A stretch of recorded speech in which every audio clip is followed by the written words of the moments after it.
All right, good morning, everybody. I'm going to open up this formal session of the Board of Commissioners on February 12th at 10 a.m. I'm going to ask Caleb to lead us in the flag salute. Go, Caleb. I pledge allegiance to the flag of the United States of America and to the republic for which it stands, one nation, under God, indivisible, with liberty and justice for all. Thank you for that. Calendar session, is there any changes to the calendar? No. None? Okay. D is public comment.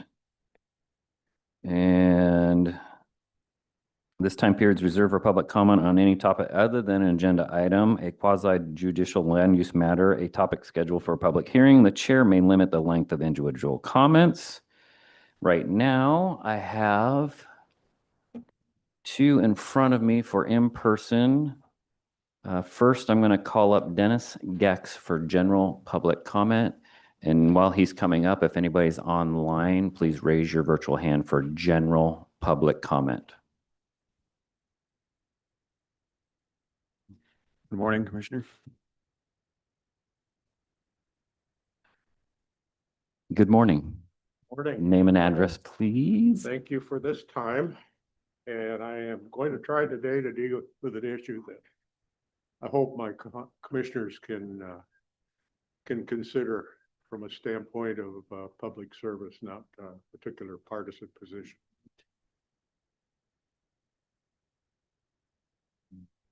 News articles and opinion sections of our local papers seem to center on the negative aspects of federal enforcement of immigration law.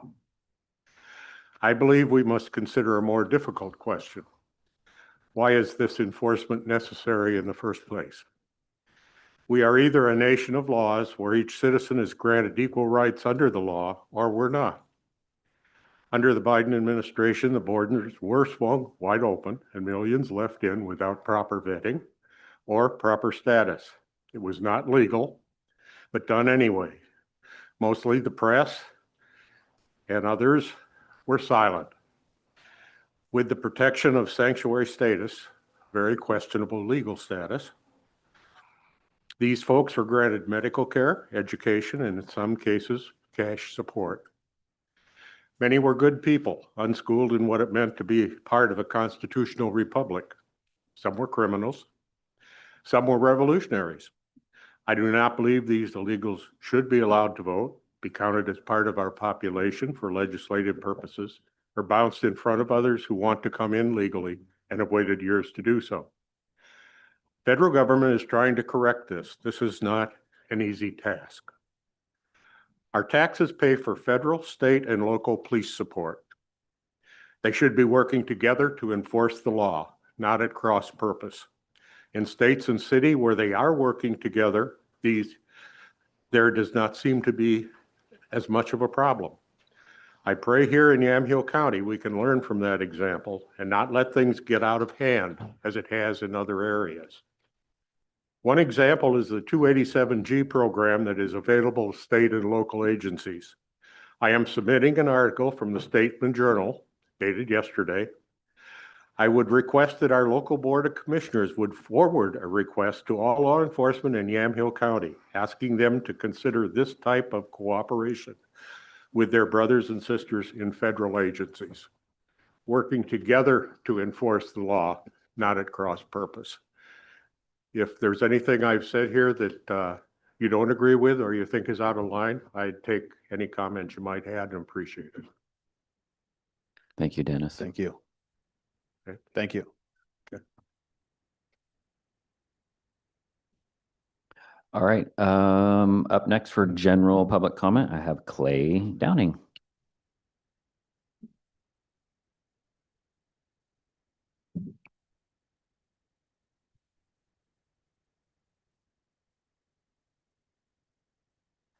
Good morning. Good morning. Name and address, please. So my name is Clay Downing, here on behalf of Chehalem Park and Recreation District, 125 South Elliott Road in Newburgh. So first of all, commissioners, thank you very much for having me. Chair, fellow commissioners, look forward to being here.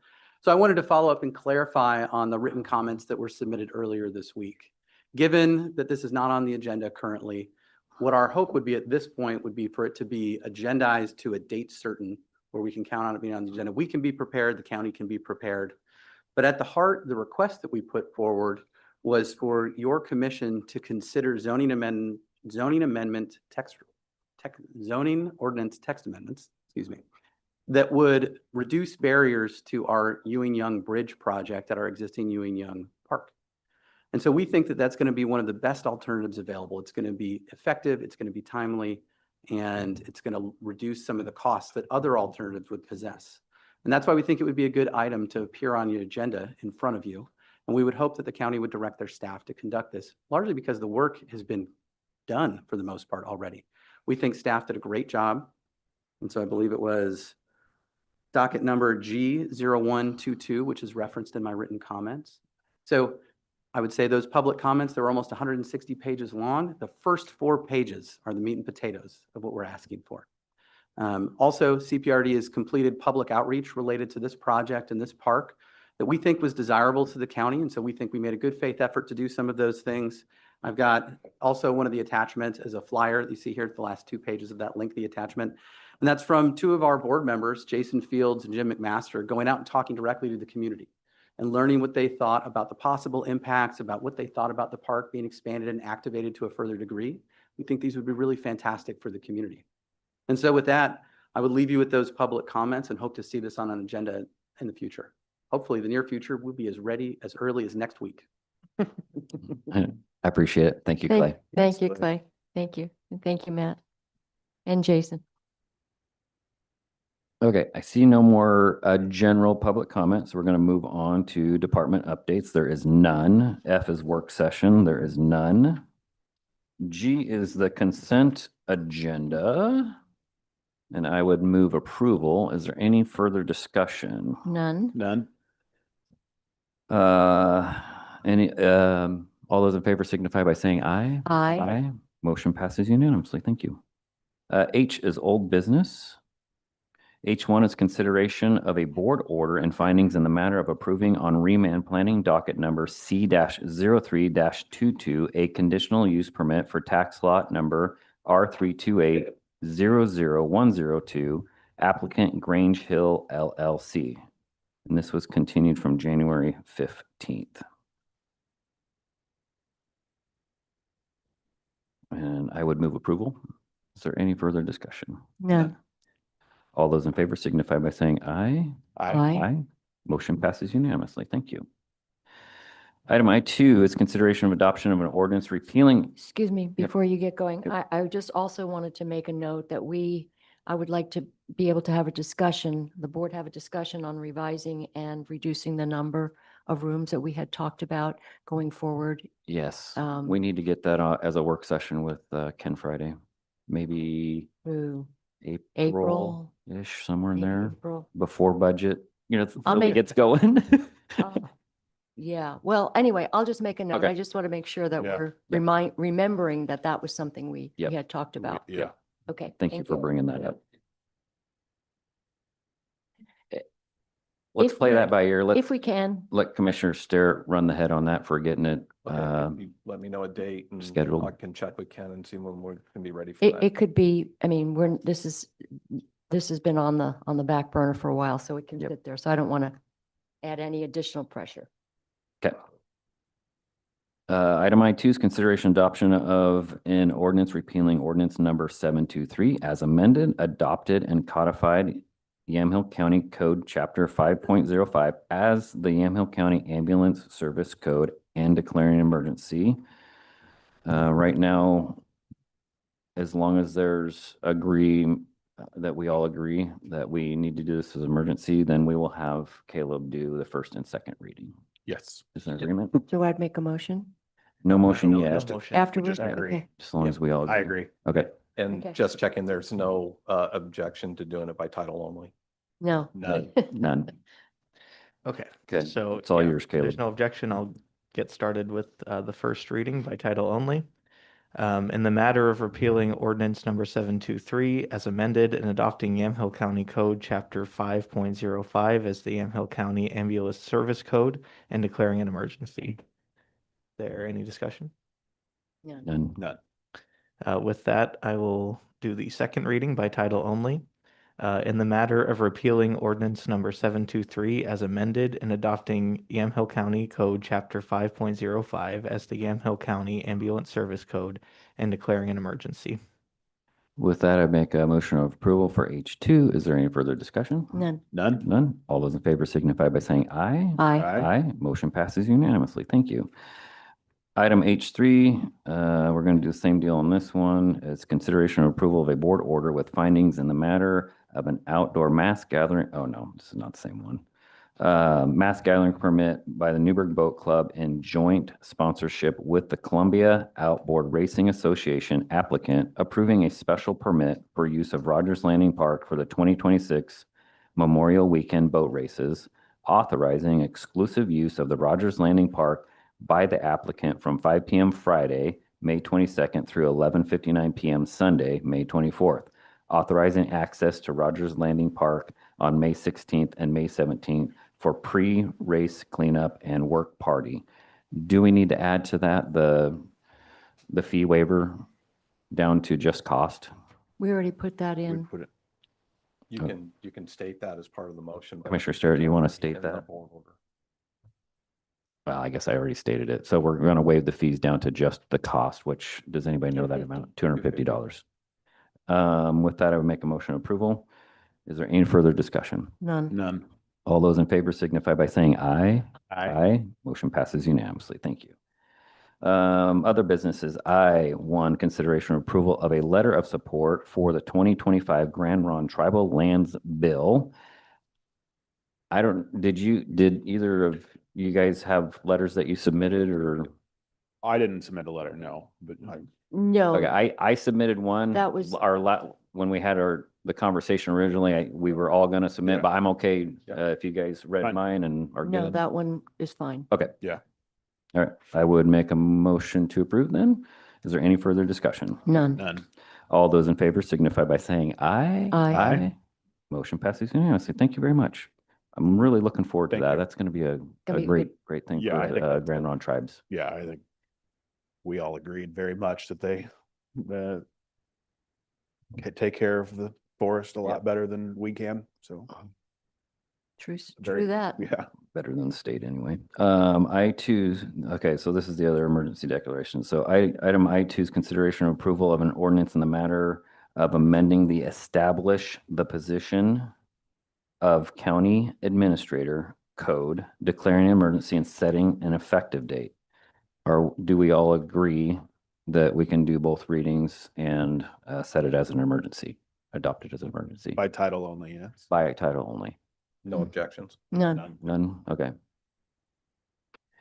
I'm you're up. doing this one. So first reading, in the matter of amending the establish the position of county administrator code, declaring an emergency and setting the effective date. And then second reading in the matter of amending the establish the county position of county administrator code, declaring an emergency and setting the effective date. I would make a motion of approval. Is there any further discussion? None. Did you want me to share a little bit more Sure. about Yep. this at this time? Just clarity. So under the county administrator authority ordinance, I don't have any authority over the county counsel's office. Our current county counsel has taken some leave, and our paralegal is also about to take some leave, and the intent of this is to provide support for Caleb. And so that way we can keep the flow of business going, and it'll be up to the board on the duration, on when we're ready to reset this or have a later discussion. But the intent is not for me to act as county counsel. It's just to handle the day-to-day business flows for that office to make sure that we're flowing. Mhm. Thank you. Anything else? Thank you. Nope. Okay.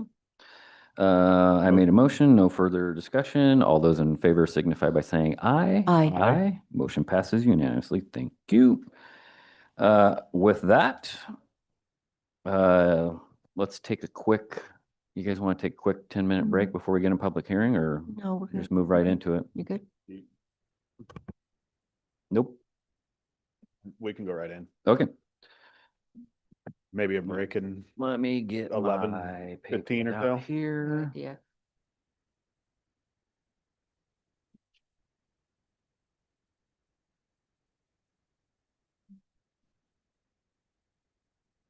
I'm Hang gonna on. actually log in here. too. Chair. Yep.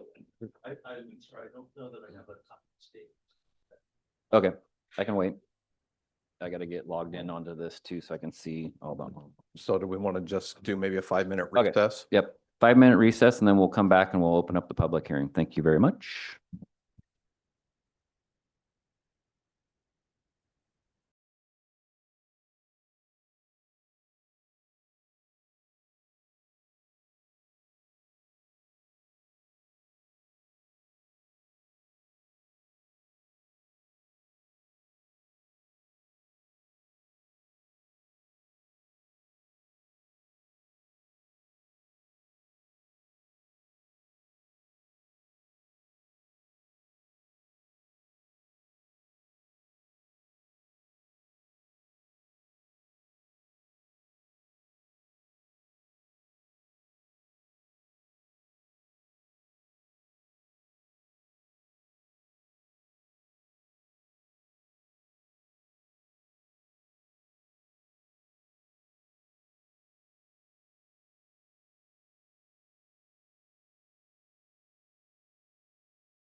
All right, good morning, everybody. We're gonna get this hearing going. I'm gonna open up this public hearing at 10:23. And sorry about that. I'm gonna call for any abstentions by the members of the board. None. Met Randy probably 15 years ago, poured some concrete for him. It's been a long time since then, but not anything since. Okay. And that was a very different property, I think. I'm going to ask the parties if there's any objection to the jurisdiction of this board to hear the matter before it. Seeing none online. Is there any board member that needs to announce any and state on the record any substance of any ex parte contact or any site visits? I did receive an email from someone I have known who shared their input regarding this in a personal capacity, but that will not impact my ability to be neutral. Okay. Ken, you want to? I've received a couple of emails and a couple text messages from people I know, but also explained that I wouldn't be responding back. They could talk at me, but I won't be responding, and that's how that went. So, All right. and it And- won't affect me. Fantastic. Ken Freddy, you're up. Oregon law requires that persons who attend a land use hearing be advised of certain rights and duties before the hearing begins. First, with regard to the standards for approval, state law, ORS 197.797, requires that we list the applicable substantive criteria that must be met in order for the county to approve the application. The standards will be listed by the county planner in a minute as part of the staff report. Testimony, arguments, and evidence must be directed towards the standards for approval. Second, the raise it or waive it rule. Under Oregon law, any issue that might be raised in an appeal of the county's decision in this matter must be raised before the record of the hearing is closed. Failure to raise an issue accompanied by statements or evidence sufficient to afford the decision makers and the parties an opportunity to respond to the issue precludes appeal to the board based on that issue. Third, and this is directed to the applicant, under ORS 197.796, failure of the applicant to raise constitutional or other issues related to proposed conditions of approval, again with sufficient specificity to allow the county to respond to the issue, precludes an action for damages in circuit court. Finally, I will also note that under Oregon law, and because this is the initial evidentiary hearing on this matter, any participant, that is anyone who submits oral or written testimony during this hearing, may, before the record is closed, request an opportunity to present additional evidence, arguments, or testimony regarding the application. The request must be made prior to the time the chair announces that the hearing is closed. Mr. Chair. Thank you very much. That leads us to the staff report. Thank you. Good morning. The subject parcel is approximately 9.4 acres and is zoned exclusive farm use EF40. All contiguous parcels to the subject parcel are also zoned exclusive farm use. Agricultural uses in the area include orchards, vineyards, grass seed, livestock, and forestry. Parcels range in size from 4.8 acres up to 83 acres. Adjacent parcels include residential uses. The subject property contains a manufactured dwelling, a garage, a shop building, a pole barn, and several temporary structures such as yurts and teepees. Uses on the parcel include residential uses, farming, and farm education activities related to Native American culture and religion. The approval criteria and standards are the Oregon Revised Statute 215296. And public agency reports include Yamhill County Building Department. Any existing structures that are being occupied for these events and not permitted as commercial structures require a change of occupancy permits through Yamhill County Building Department. Additional permits might be required for unpermitted items such as plumbing, mechanical, and electrical components. Existing buildings constructed as agricultural exempt will require an engineer's letter stating structurally adequate for intended use, along with a building application. The Yamhill County Sanitarian notes portable toilets and hand washing stations may be used to satisfy the needs of the events. The Yamhill Fire Department, the fire district would like the facility to have a commercial fire access road. This needs to be unobstructed, all-weather driving surface capable of supporting a fire engine or ambulance. We would need an unobstructed turnaround to go with the road.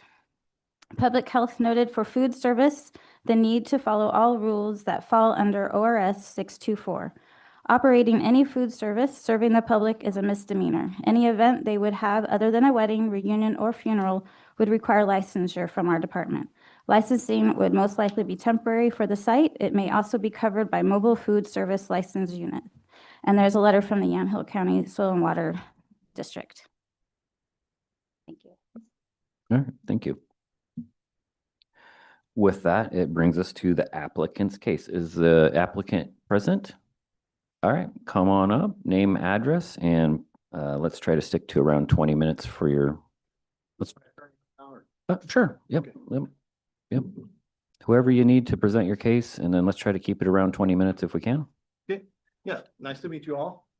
I've forgotten all about that thing, so thank you for reminding me.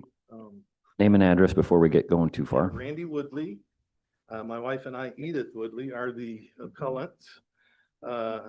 Our address is 6033 Northwest Lilac Hill Road, Yamhill, 97148.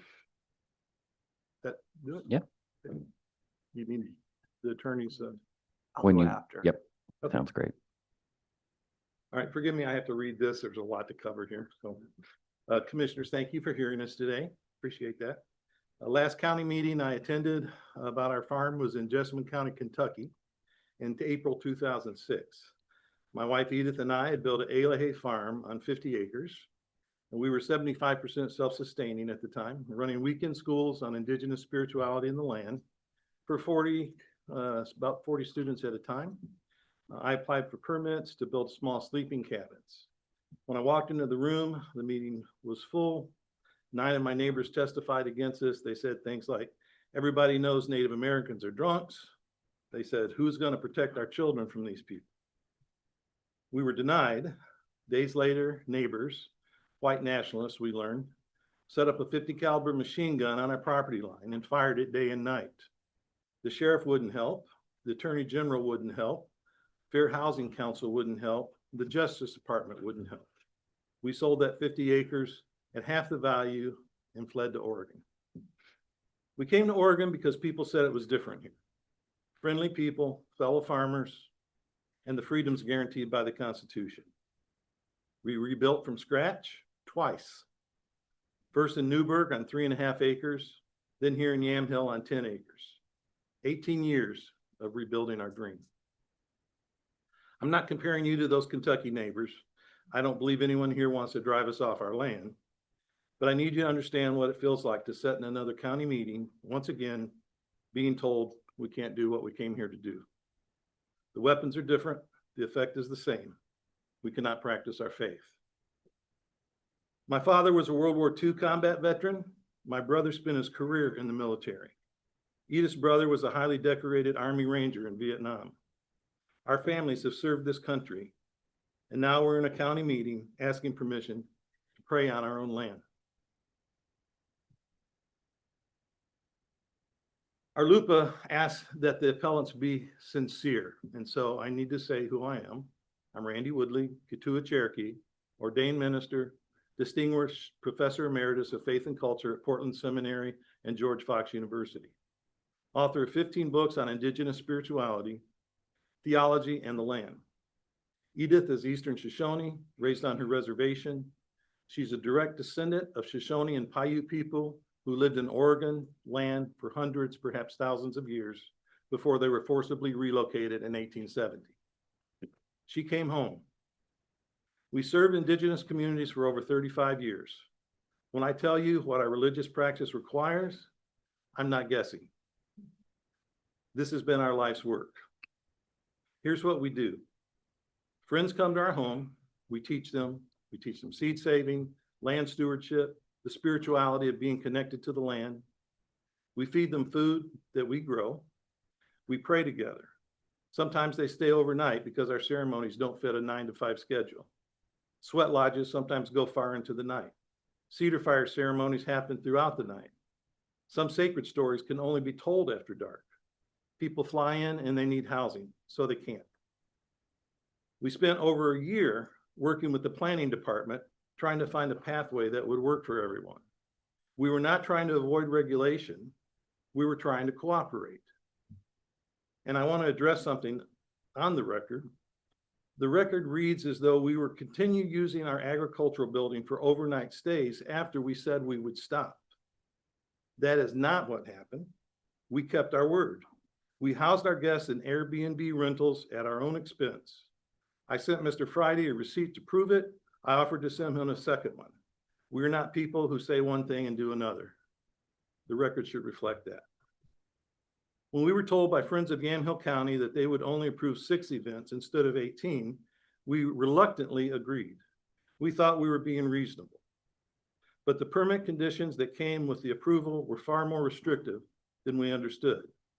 For the record, I need to state clearly that each of the following condition imposes a substantial burden on our religious practice under our LUPA. Limiting our religious gatherings to 6 events per year substantially burdens our faith. Indigenous spirituality is a way of life, monthly ceremonies, teachings throughout the growing season, gatherings tied to natural cycles. Setting rigid time restrictions substantially burdens our faith. A sweat lodge ends when it ends. A teaching continues until the story is complete. We cannot tell a creator to hurry up. Capping attendance at 24 people substantially burdens our faith. We cannot tell people who have traveled to learn from us that they must turn around because we've reached an arbitrary number. Limiting overnight camping to 1 event per year substantially burdens our faith. 1 night per year makes our practices effectively impossible. Prohibiting us from serving food we grow ourselves substantially burdens our faith. The shared meal is not incidental to our ceremony, it is part of the ceremony itself. Sacred food cannot be catered. The seeds we have saved, the soil we have tended, the prayers we have offered over years of cultivation, no restaurant can provide that. When we share that food, we are sharing communion. Treating our composting sanitation as regulated sewage, despite World Health Organization guidelines supporting what we do, substantially burdens our faith. Returning nutrients to the land reflects indigenous values and reciprocity with creation. Churches in Yamhill County host overnight lock-ins and serve potluck dinners without commercial kitchens. Under Oregon law, churches serving meals to their members are exempt from food service licensing. The people who come to Elahe are invited guests coming for spiritual formation, the same as church members attending a retreat. If churches are exempt, why aren't we? The only difference is that our spirituality is land-based rather than building-based. One more thing. The opposition argues that our events must meet a higher standard because we're on high-value farmland. Mr. Friday himself recommended we have our soil tested. We did through Red Hill Soil, an expert he suggested. The results came back, Hazelair silty clay loam rated non-high value. We don't have high value farmland. We have poor soil that we've spent years improving through the very practices the county is now restricting. I sent those results to Mr. Friday in April 2025. The opposition's argument is based on a classification that their own recommender tester says is wrong. Excuse me while I get a drink.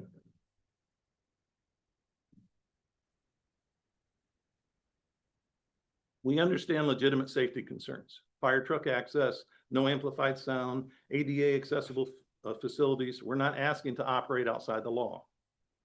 We are asking to practice our faith on our own land without conditions that make that practice impossible. I want to raise a question I've asked the county before and I got no response. At what point does having friends over to your home require government permission? We have never advertised public learning sessions. Friends contact us to ask to visit. We invite them to our home. We feed them. They leave a love offering. What's the difference between what we do and any farmer inviting friends to help with a harvest and stay for dinner, or any church having a potluck at the pastor's home? Elahe is a 501c3 religious nonprofit. I'm an ordained minister. In Oregon, we are treated like a church. Your regulations weren't written to target us, but they were written by people who assume religion looks like church on Sunday morning. Indigenous spirituality doesn't fit that box. This is a First Amendment case, the right to assemble peaceably, the right to practice our religion freely, the right to do both on our own property. These are the bedrock freedoms this country was built on. This isn't a Democrat issue or a Republican issue. This is an American issue. And this is not hypothetical. Well, I just want our LUPA, which you all know stands for, but the audience may not know, the Religious Land Use and Institutionalized Persons Act, was passed unanimously by Congress in 2000. Every Democrat and every Republican voted for it because they understood that local regulations can burden religious practice even without meaning to. This is not a hypothetical. A federal court right here in Oregon ruled just last year in St. Timothy Episcopal Church versus the City of Brookings that limiting the frequency of religious practice violates our LUPA. The U.S. Department of Justice filed a brief supporting the church. The court agreed. The City of Brookings paid over $400,000 in legal fees for that mistake. We are offering Yamhill County the chance to avoid similar outcomes. We say that we have freedom of religious in this country. I'm asking if that includes us. Edith and I are two people in our 60s running a small farm, trying to pass on what we know before it's lost. What we're asking for is simple. Let us have friends over. Let us teach them. Let us feed them the food we grow. Let them camp overnight when needed. People who come to learn from us also visit our local vineyards. They eat at our local restaurants. They contribute to the local Yamhill economy. We're not trying to compete with wine tourism. We're part of the fabric of community. We've been your neighbors for 18 years. We've raised our children here. Our grandchildren are growing up here. We installed a solar energy system on our property, and when our Learning Center building is ready to be approved to host gatherings, we plan on giving back to our community by offering it as a resilient center during power outages for emergencies. When ice storms hit or the grid goes down, like it did this morning, and 75 of our neighbors are without power right now, rural families need somewhere to go, have a warm meal, recharge their cell phones and computers. We want Elahay to be one of those places. So we look forward to working with the county to do whatever is necessary to make that happen. We'll be asking you to let us serve our neighbors. If you deny our appeal, we'll go to LUBA and if necessary, federal court. But I hope you surprise me. I'd rather you say these people who have already been driven off their land once by hatred, they came seeking freedoms that this country promises. They rebuilt twice. Let's not make them fight again. After everything, after Kentucky, after 18 years of rebuilding, after our family's service to this country, after Edith's people were removed from this land and she found her way back home, we need you to know, and we need to know, our Indigenous people welcome to practice our faith in Yamhill County. That's what our LUPA asked you to do, and that's what we're asking you to do. Thank you for hearing me. Thank you. Thank you. Thank you, Randy. Good morning, commissioners.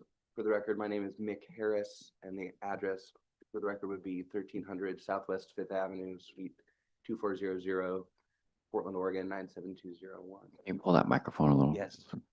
Is that better? Jody, did you get all that? Okay. Yep, go ahead. Okay. Randy did a fantastic job discussing the underpinning evidence of his journey that demonstrates his sincerely held religious beliefs. And I will do my best not to duplicate any of the points that he has made, but I would like to just take an opportunity for a few minutes to walk through some of the more technical legal considerations that we believe are very critical for your consideration in this hearing today. And with respect to this matter, generally speaking, as the appellant just shared, we feel strongly that our LUPA is on point with respect to this matter, that this federal civil rights statute that was enacted squarely for the purpose of protecting sincerely held religious belief would, without question, stand to prevent the county from imposing any of these substantial burdens that have been identified by the appellant, in particular with respect to the fact that the county has not yet engaged with the RLUPA statutory framework to show that, in fact, these are the least restrictive means available to the county for purposes of imposing considerations regarding public safety, sanitation, and the like. The two court cases that the appellant just shared are also relevant for the county's consideration. They show that not just on the federal level, but specifically as has been interpreted and applied here in Oregon as recently as in the last year and a half, that the type of core religious practices that the appellant is asking for permission and the ability to engage in without these substantial burdens are specifically the types of practices that the federal district court acknowledged deserve the protection of our LUPA. And it is necessary for any government seeking to impose these types of land use restrictions to engage in a fact-specific, strict scrutiny analysis of the conditions that they wish to impose in order to ensure that they pass muster under this federal framework. And in particular, given that the appellant has worked diligently to ensure that he is abiding by and that the organization is abiding by the county's processes and seeking to ensure that there is equal treatment, it's very important that the county consider how other religious churches and other houses of faith are being regulated with respect to these issues of food service and provision, sanitation, etc. With respect to the 13 conditions that were imposed in connection with approval of this land use permit, in the written testimony and the written appellant brief that we submitted to the county yesterday, we walk through which of those conditions we feel are acceptable and which are unacceptable, both with respect to the specific actions and activities that the appellant intends to undertake, as well as with respect to which would be prohibited by our LUPA. I will not go through each of those 13 in this moment, as I know that they're available for your consideration in this written document. But in particular, we want you to please consider, with respect to the overnight camping restriction, the food provision restrictions, the provision around the sanitation conditions, that the appellant has provided ample evidence to show that all of these considerations that the county wants to ensure are being taken seriously in order to protect the public, ensure that neighboring properties are not impacted negatively, that what we have proposed here is intended to ensure that those considerations are met and that there is no negative impact. I would also like to speak about not just our LUPA and the general state and federal constitutional requirements that must be upheld and abided by the county with respect to the First Amendment, the Fourth Amendment, the Ninth Amendment, and the 14th Amendment, but particularly the Yamhill County Zoning Code itself has some inconsistencies in the way that it was drafted that we feel deserve attention. In particular, the 8th condition, which is the condition stating that the overnight camping must be allowed only for one event per year, we believe is just a perhaps inadvertent and inaccurate interpretation of particularly section 1013.05A5. The language itself says that the overnight camping may be allowed for the duration of the one yearly activity or event approved under this section. However, what we are here today discussing is a permit that was already approved for 6 events.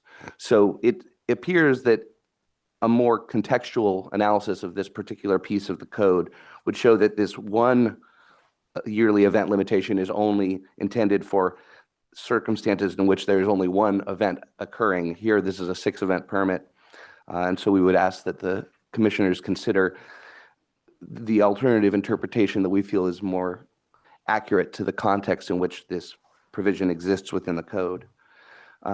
As the appellant shared, it's important to just understand that when considering the record, there's been no attempts to operate outside of what has been required up and through this point, and no actions that have been in contravention of what the county has asked for. At this point, I just want to make sure if we have a few minutes, we can save for rebuttal or for any additional responses we can answer, but we appreciate your time and consideration of this matter. Sure. Yep. All right. Any questions? Nope. All right. Thank you.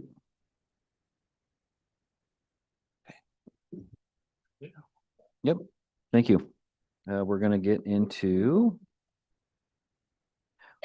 testimony and support, which is the only comments that I have. And I was given a list, which I'm more than happy to oblige to, but bear with me because I'll have to go through the order that the sheets were given to me. So I'm going to go off of the white sheet and I'm going to call up Brother Logan Isaac first. Name and address, please. What time limit should I try and abide by? 3 minutes, please. 3.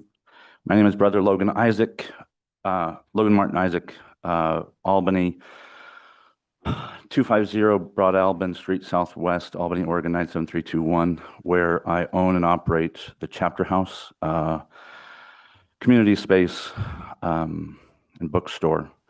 I'm also the Director of Education and a professed Hospitaller of St. Martin, which is an inclusive monastic community in the Episcopal tradition that focuses on prayer, reconciliation, and hospitality. I could only stay an hour, and I'm glad I could make some contribution. And unfortunately, I'm not good with talking points. I know there are some. I've provided written testimony, but I think it's more important for me to speak about my own personal experience and how why I support Randy and Edith's work in Yamhill.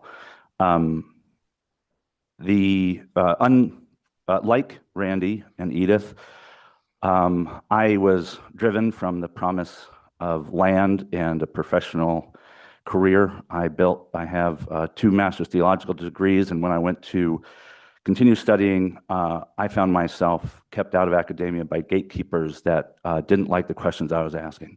That's why I'm a bookseller instead of a professor.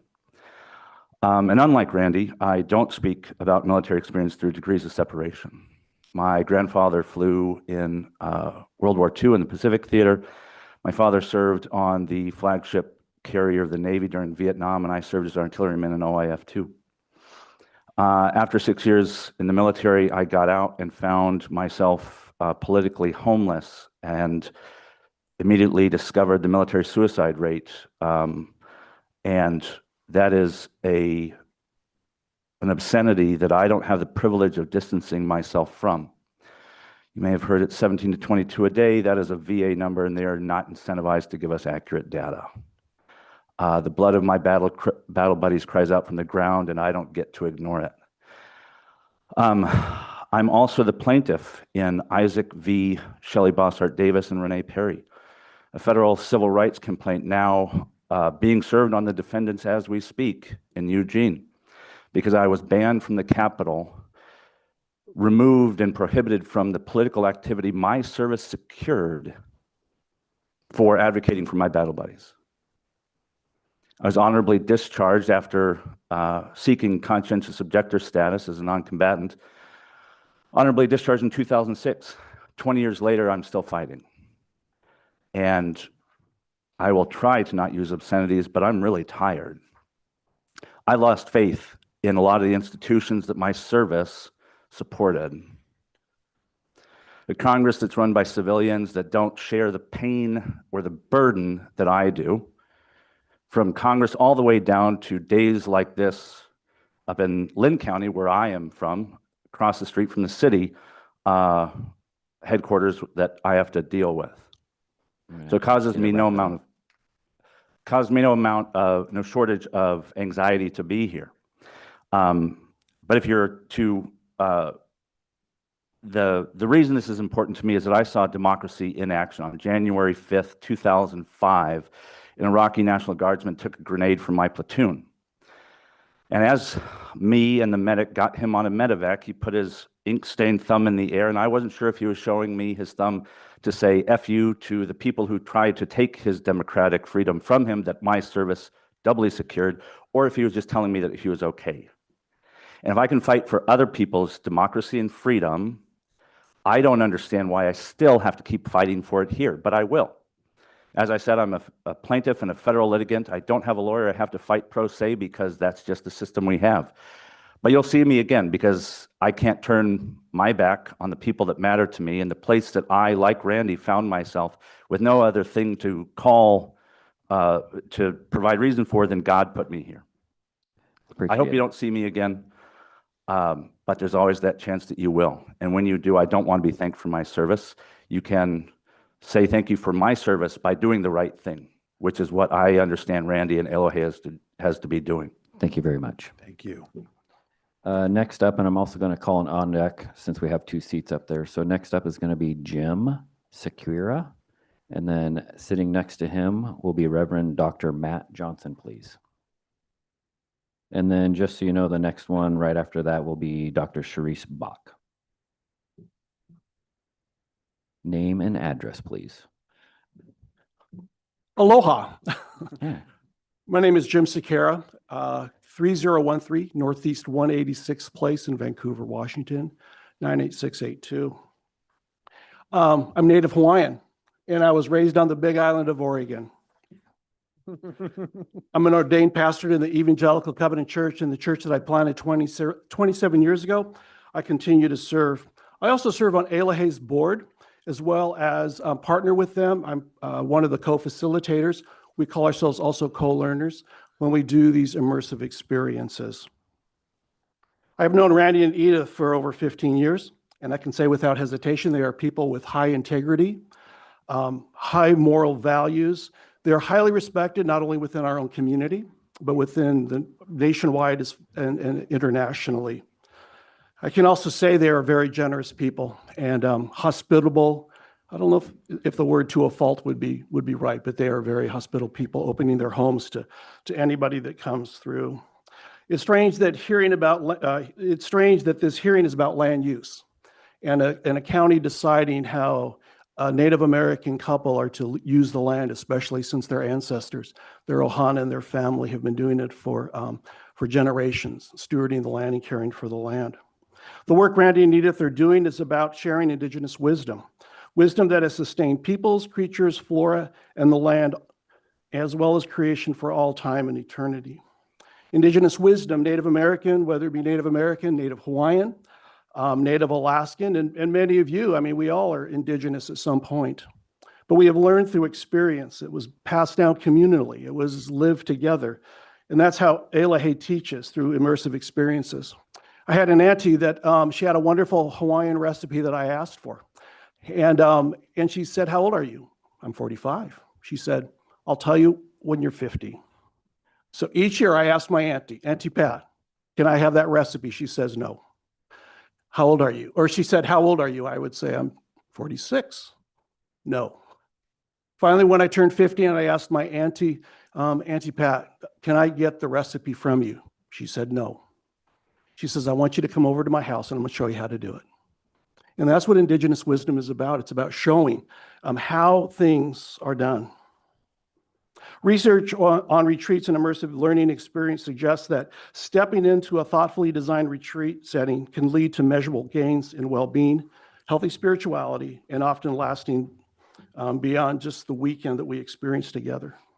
My denomination, the Evangelical Covenant Church, has partnered with Elohe, and we do a project or an immersion experience called Weaving Justice and Peace on Broken Land. And so it's, like I said, it's an immersive experience, and what we learn and what we do together cannot be taught in a classroom because it's the experience in being outside. We do it through relationship, story, ceremony, and place. Studies also show that meaningful cross-cultural contact reduces biases, help us build relationships among various ethnic and cultural groups, and understanding, which leads to reconciliation and work in justice when we start to hear other people's stories. I'm going to have to ask you to wrap it up, please. Okay.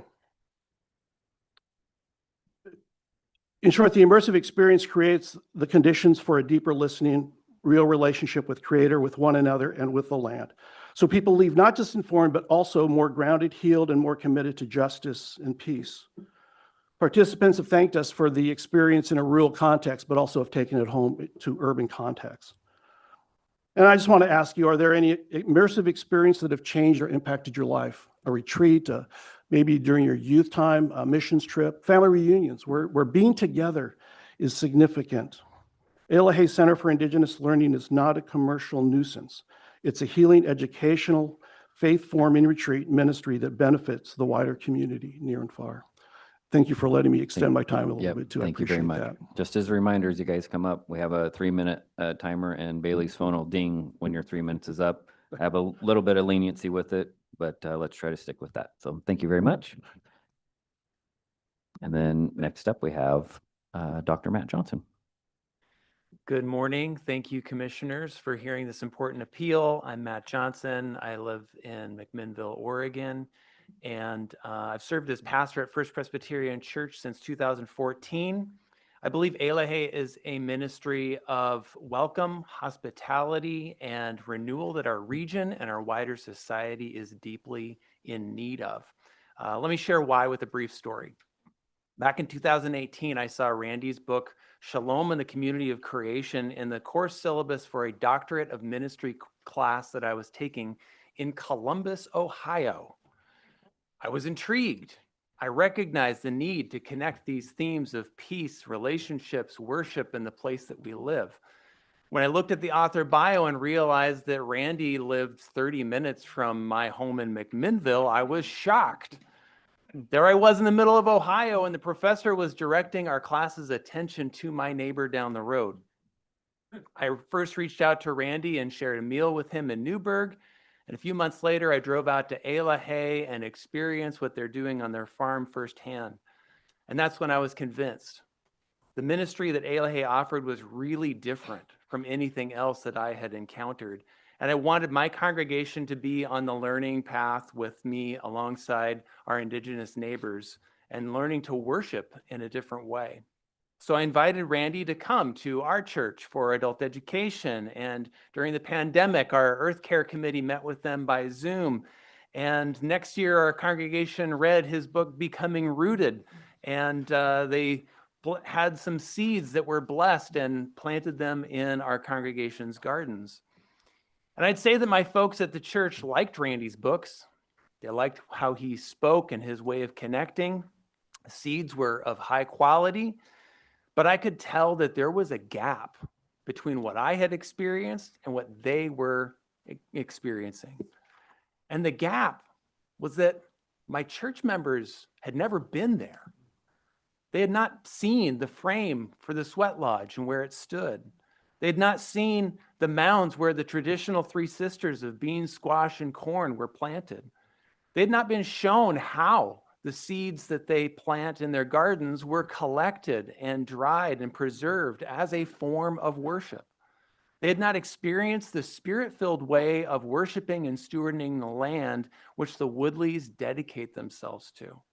And so since then, I've had 4 different groups of folks from the church come out to visit ALAHE for tours and for helping out in areas of need, and the change has been palpable. ALAHE is different when you go there. And if you talk to folks from my church that have been there, they will say it makes a difference. ALAHE is one of one because it unites heritage, theological learning, land care practices, and spiritual transformation.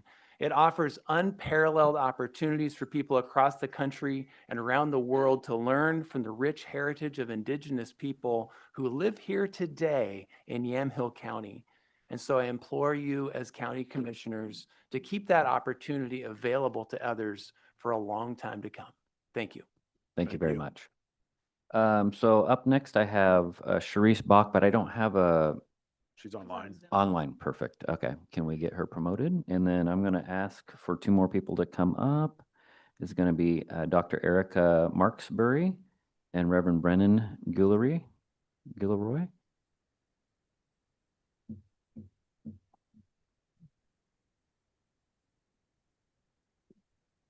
Hi, everyone. Can you hear me? Yes, we can. Go ahead. Please try to stick to 3 minutes. Thank you. Okay. Name and address. Thank you, commissioners, for the opportunity to speak in support of Randy and Edith Woodley. and Elahay. My name is Dr. Sharice Bach, and I live on Center Street in Newburgh. I grew up in Newburgh, and now I'm raising my kids there. And my children are the 6th generation of my family to live in Newburgh. I'm also a recorded minister in the Friends or Quaker tradition and a member of North Valley Friends. And I've had the joy and privilege of knowing the Woodleys for about 15 years now. Time flies. Randy and I were colleagues for many years as faculty at Portland Seminary of George Fox University, and now I teach at University of Portland. With my Master of Divinity and PhD in Environmental Studies, Randy's and my areas of interest and expertise overlap as we both teach and write about creation care from different angles. And I've loved the opportunities I've had to connect with the Woodleys over the years, visiting Elahay in both Newburgh and now in Yamhill, planting trees with them in 2014, and getting to organize events. When I worked at Ecumenical Ministries of Oregon, we also read Randy's book, Becoming Rooted at North Valley, a couple years ago during the Christian season of Lent. Randy's work has deeply inspired me, and I think actually I'm still here in Yamhill County, at least partially because of his influence, because I read books such as Shalom in the Community of Creation and Becoming Rooted, and learned through time spent at Elahay. In a culture where so many people pick up and move when there's a new opportunity elsewhere that seems better, it takes some intentionality to choose to live in a place, to be from there, to invest in building relationships with the people and the land, and to commit to caring for the community of all life. And that's what the Woodleys are trying to do at Elahay. Their work has informed and deepened my Christian faith, and I know it's also been a source of healing and connection for those practicing Indigenous spiritualities. I can understand that the type of events the Woodleys host don't fit neatly into a category such as agritourism. They're hosting religious ceremonies, hands-on farming and seed-saving gatherings, and educational opportunities, which are different from something like a wine tasting tour or a concert or a wedding at a winery or a farm stand or commercial pumpkin patch. But just because Elahay does not fit into the permitting requirements of agritourism neatly doesn't mean that their work should be hampered. It's essential for them to be able to practice have the free exercise of their religion and gather to practice their faith. Freedom of religion is a constitutional right. At North Valley, where I worship, we're not asked how many overnight events we have annually on our church's 15 acres, nor are we required to have food handlers' licenses whenever we eat together. Our youth group had a lock-in a couple weeks ago, and we serve food. We regularly hold potlucks. We have a community garden and give out food we grow there or use it for community meals. Why would the Woodleys not have the same rights to hold events or engage in worship rituals and eat together, subject to their 501c3 status as Elahay? So I urge you to uphold the freedom of free exercise of religion and remove undue land use permitting and zoning barriers so Elahay can continue educating and inspiring and connecting people to the beautiful place we get to call home here in Yamhill County. Thank you. Thank you very much. All right, we're going to come back to in person with Erica Marksbury. Name and address, please. Thanks. My name is Erica Marksbury. I live at 19550 Southwest Eagle Point Road in McMinnville. Thank you for your attention to the concerns of those who live at and those who visit and learn from Elahay Indigenous Center for Earth Justice. I've served for 10 years as a senior pastor of the First Baptist Church of McMinnville.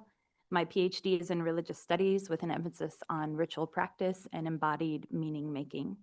As a pastor, a scholar, and a community member, I value Elahay's work and witness and appreciate the gifts Randy and Edith Woodley and others connected to Elahay offer to Yamhill County and beyond.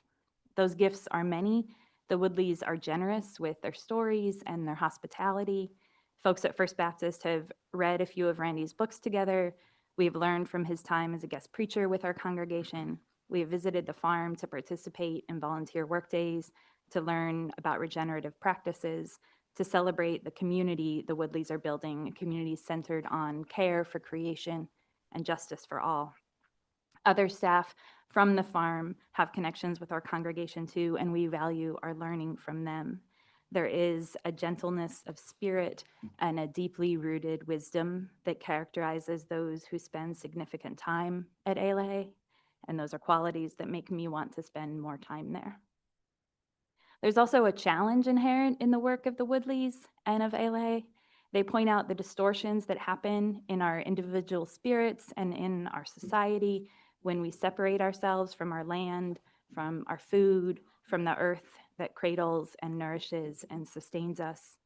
They urge and help all people to learn from Indigenous ways of knowing and being, stressing that the attention to relationality at the heart of Indigenous spirituality is a call that, when heeded, can help to heal the hurt of our communities and our collective home. This work, the care and the challenge, happens slowly over time as people are welcomed onto their property and settle in for periods of contemplation and conversation and discovery. The learning happens through sustained encounter with Indigenous practice.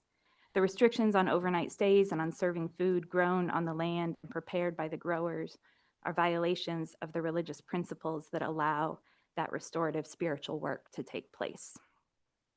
Please do what you can to protect the religious freedoms of the Woodleys, to preserve the good they are bringing to our county and to the wider world, and to make possible more learning, more growth that centers the well-being of both people and planet. We all will be better for it. Thank you. Thank you. Thank you. All right, next up is Reverend Guillory. Guillory, thank you. Name and address, please. Thank you. My name is Brennan Guillory. I live at 1856 Northwest Poppy Hills Drive. I'm the pastor at McMinnville Cooperative Ministries, a multi-denominational church here on 3rd and Evans, or 2nd and Evans.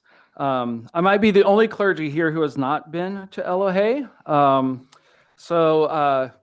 You're going to hear lots about it, so I think they've got that covered. But when my colleagues told me about the situation here, I was concerned about the substantial pressure that the county may bring to this religious community.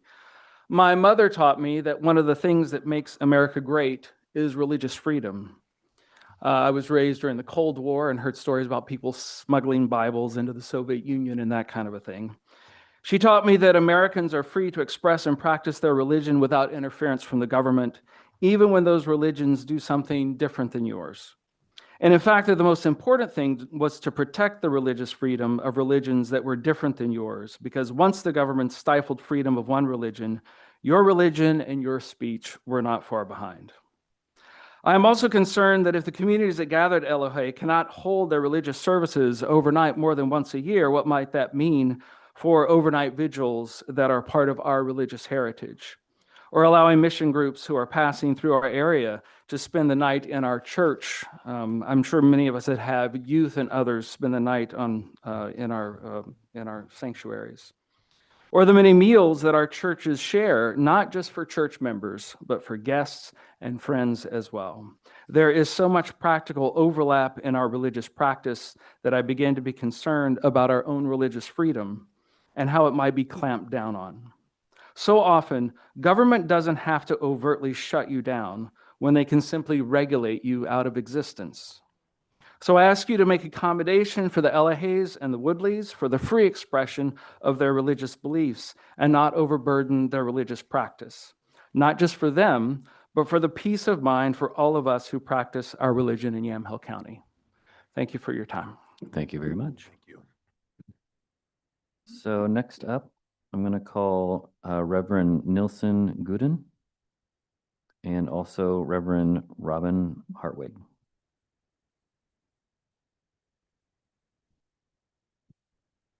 Good morning. Name and address, please. Good morning. I'm Reverend Solveig Nilsen Gooden. I live at 6206 Northeast Broadway in Portland. I'm a 4th-generation Lutheran pastor serving in Oregon for the past 30 years. I'm currently the pastor of Resurrection Lutheran Church in Portland, and I want to thank you for your service here today. One of the most valuable things that Randy and Edith have taught me is to speak from my heart. So even though my words are written down, I'm speaking from my heart today because that's how we come to know and trust each other. I first learned about Randy and Edith through mutual friends about 12 years ago, and truth be told, I actually checked them out at a distance for about 2 full years before ever visiting Elohei. Because probably like all of you, I'm not going to invest my time, my energy, my resources into learning from just anyone. I want to know something about their character, about their heart. So finally, after 2 years, I decided to participate in my first weekend at Elahe. I knew then that Randy and Edith are people of integrity, deep compassion and generosity, and a God-given calling to help people learn how to live the harmony way, which is what the word Elahe means. I don't know if you know that. That's what it means, the harmony way. So over that weekend, what did we do? We didn't sit in a classroom, that's for sure. We spent time with the land. We told stories around the fire. We ate food grown from the land. We had ceremonies and prayed. We shared from our hearts. That's how Randy and Edith teach. They teach by immersion. It was an immersion into a sacred relationship with the land and each other. An immersion into the harmony way. The harmony way, I realize, is the heart of Indigenous religious practice. It's the heart of Randy and Edith. It's also the heart of Jesus, of Christianity. I am a better Christian. I am a better pastor. I am a more faithful follower of Jesus because of Randy and Edith. So in the decades since that first weekend, I have invited scores of people to Elahe. My sons helped plant 100 trees at their previous farm. I co-authored a Lenten devotional based on one of Randy's books. My husband and I have become annual contributors to their ministry. I help bring people here today. I don't give my time, my energy, my resources to just anyone, but I give it to Elahe. So my fervent prayer is that you will provide the accommodations they are seeking so that they can keep teaching the harmony way freely and without restriction. Thank you. Thank you. All right, Reverend Hartwig. Good morning. Name and address, please. I'm Pastor Robin Hartwig, 1400 Northwest 178th Place, Beaverton, Oregon.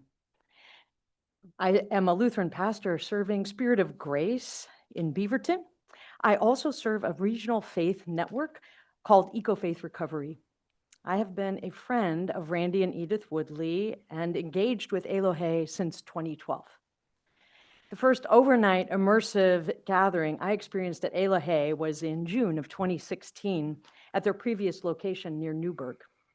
There were 15 of us, 5 20-something-year-old young adult interns and 10 middle-aged adults. At the beginning, people were energized and eager to complete the farm work the Woodleys had given us, weeding vegetable beds, transplanting seedlings, tending native plants. In the evening, we gathered in a circle with the Woodleys around a fire in their backyard overlooking the land where these Indigenous elders invited us into unhurried conversation about Indigenous land-based spiritual practices. The pace of conversation deepened naturally as people began listening more carefully to the Woodleys, to one another, to God, to the land. The next day, I noticed the same shift in our work. The urgency to finish faded, the quality of presence deepened. People were still working, but with greater attentiveness and much less anxiety. In 27 years of ordained ministry, I have not seen that kind of spiritual shift take place in shorter-term workshops.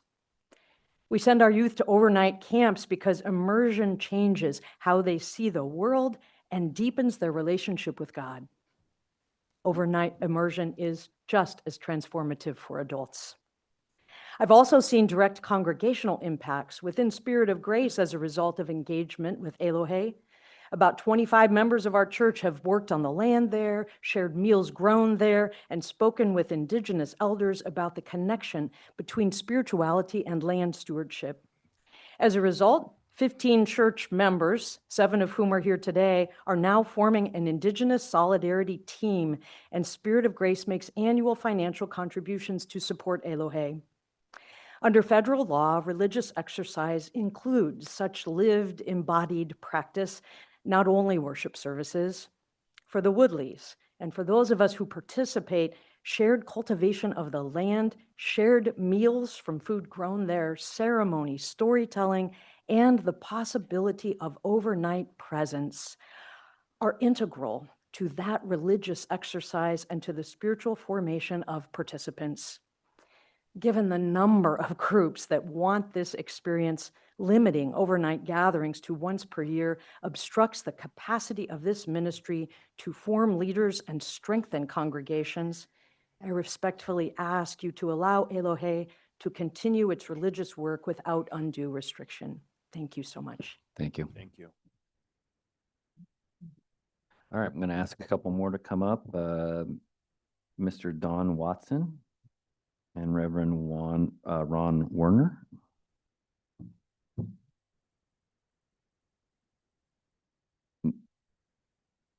Whenever you're ready, name and address, please. Good morning. My name is Donald Watson. I reside at 310 Southwest Mount Mazama here in McMinnville. I'm a little bit of a latecomer. It was 2022 that I read Randy's book, Becoming Rooted, 100 Days of Reconnecting with Sacred Earth. That led me to meet Randy and Edith, and I have worked on their farm on several occasions. I am a lifelong Baptist layperson who, as a teenager, learned about Roger Williams, an English-born minister who founded Rhode Island in 1636 as a haven for religious freedom after being banished from the Massachusetts Bay Colony for advocating the separation of church and state and fair treatment of Native Americans, our first Americans. I share those values. For 35 years, I navigated middle school, 31 of those years as a math teacher.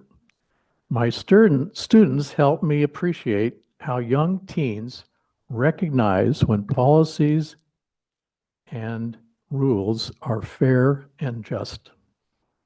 I am confident that if I had a jury of young people observing today's appeal by Elohe Indigenous Center for Earth Justice, they would encourage you to amend the restrictions placed on this community of faith. My wife and I moved back to McMinnville 13 years ago, and we love living in Yamhill County. Governments in our county get so many things right. I urge you to grant their appeal that will give them the right to practice their faith in ways that will benefit all of us, Indigenous peoples and non-Indigenous peoples. We have so much to learn from our Yamhill County friends at Elohe. Federal law is on their side.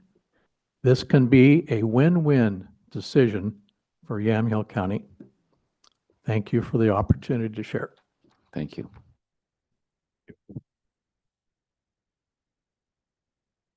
All right, Reverend Werner. Yeah, good morning. Good My morning. name is Reverend Ron Werner Jr. I'm a Lutheran pastor and co-director of Together Lab, an organization that works with hundreds of faith communities, public schools, and nonprofits to build an Oregon where all belong. Thanks for the opportunity to provide testimony in support of Elohe Indigenous Center's appeal for religious accommodation. I've had the privilege of knowing Dr. Randy and Edith Woodley for the past 6 years. We first connected through mutual friends, a common theme I hear throughout the testimony today, and through Common Table, a statewide initiative launched after data revealed Oregon was leading the nation in hate crimes per capita. In response, we gathered religious and spiritual leaders from across traditions, monks and Mormons, ministers and rabbis, bishops, imams, and indigenous leaders like the Woodleys. Sounds like the start of a joke. It was anything but. Over several years, including the early pandemic, we shared stories, grief, ritual, tears, and laughter, leaning into our differences. When we asked how to reduce hate crimes in Oregon, our answer was simple: build friendships that make room for difference. I've worked in multi-faith and community organizing spaces for nearly 20 years and have come to believe that our differences are not obstacles to belonging. They are what nurture it. My first 10 years of ministry in interfaith spaces was in Central Oregon, and we did not lean into differences in that time. I think every time we brought interfaith communities together, the theme was around something we could all agree on, like compassion or peace, the lowest common denominator between us. And yes, as someone who's interested in nurturing belonging, when we gathered, we felt a feeling of belonging. But what we noticed is when we left that space, because we hadn't leaned into our differences, because we hadn't gotten below the surface, the only folks who felt belonging after we left that space were the white Christians like me. Belonging is not just a feeling, it's structural. Drawing from the work of John A. Powell, civil rights lawyer, leader, elder, founded the Center for Othering and Belonging out at Cal Berkeley. He reminds us that yes, belonging is about a feeling and about inclusion, but it's also about co-creation.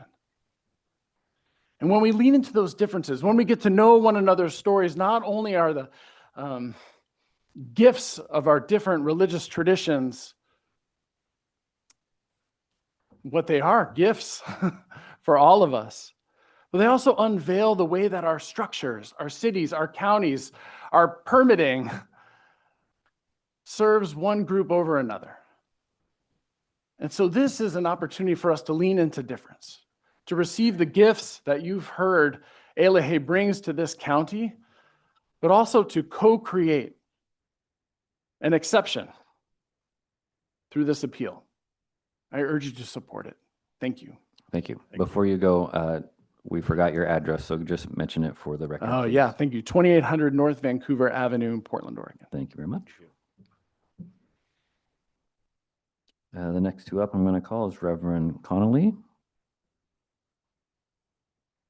and Rabbi Barnett. Name and address, please.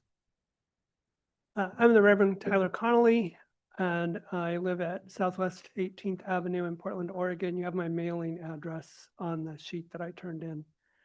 I am the conference minister for the Central Pacific Conference of the United Church of Christ. I serve 41 churches in Oregon, Southern Washington, and Southern Idaho. I gave you written testimony on behalf of my churches and my members, 6 of which are representing 5 churches are here today. But I wanted to speak more personally. I live close to the waterworks, so if I cry, please bear with me. I became a conference minister in November of 2019, and I had one opportunity to meet with my colleagues, bishops, and faith leaders from across the state before the terrible times of the pandemic. And that time was so lonely for me, just new to this position, not able to be in the presence of my colleagues who could help me with that loneliness. We had already been responsible for telling all of our churches and faith communities, stop meeting in person. And Randy and Edith said, it is part of our faith. It's important to our faith that we be hospitable on this land. And there has to be a way that we can find for us to gather together in person. And so they invited faith leaders and interfaith people from across the state to come together. We sat outside, we brought our own food, and we were able to be in one another's presence. I cannot tell you what that meant to me as a new conference minister. Some of the friendships that I have, Ron Werner, who just spoke, were built in that moment of hospitality, of Randy and Edith living out their faith. I, like you, are someone that people think of as a pinheaded bureaucrat. I am responsible. I'm responsible for the health and safety of 41 churches in Oregon and Southern Washington and Southern Idaho. And I have learned that if I can lean into my faith, if I can be creative and be willing to listen and be creative with the rules that that come to me that I'm responsible for enforcing, that we can often find ways forward that are better for all of us. And so what I'm asking for you today to do is to lean into Randy and Edith's faith and to find a better way forward for all of us. Thank you. Thank you.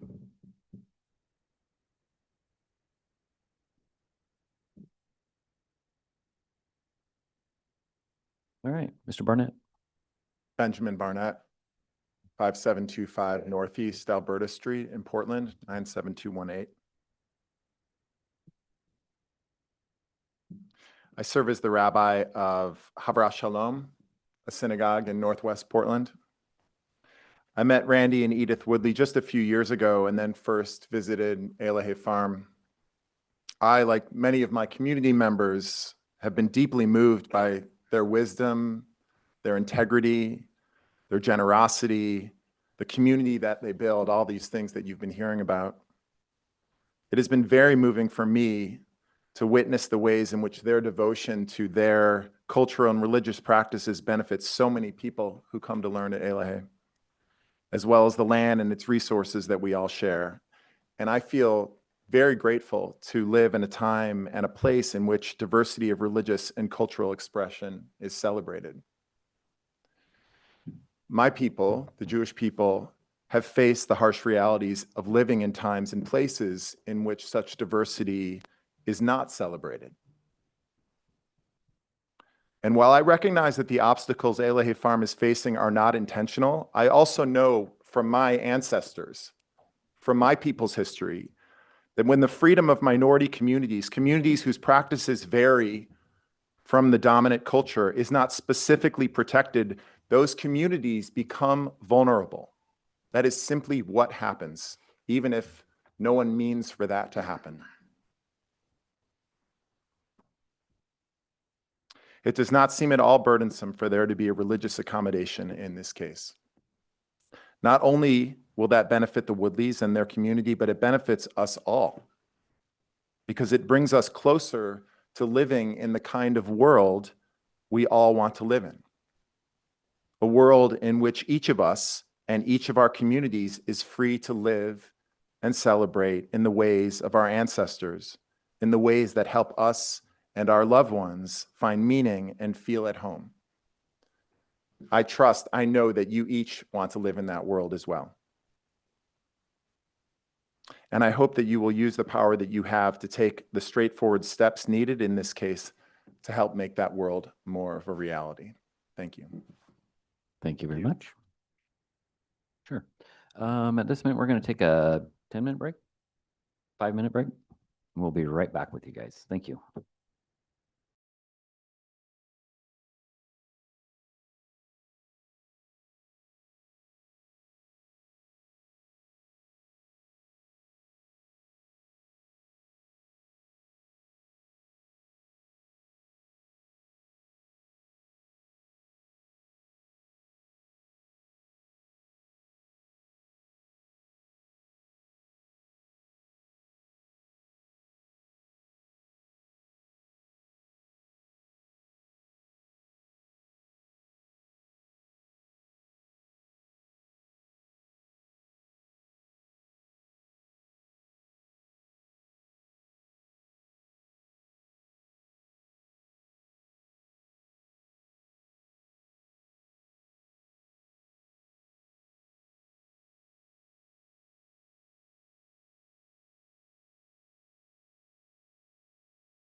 I don't. Did we lose Jody?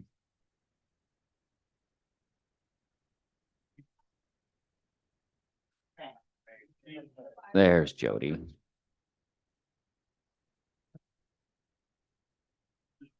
All right. I got one more that I'm going to call up from the list that you guys gave me, and then we'll go in order for, looks like we got about 7 more. I'll just call them in order that we received them. So if I could have Dr. Matt Hennessy come up, and then also Reverend Robin Hartwig, please.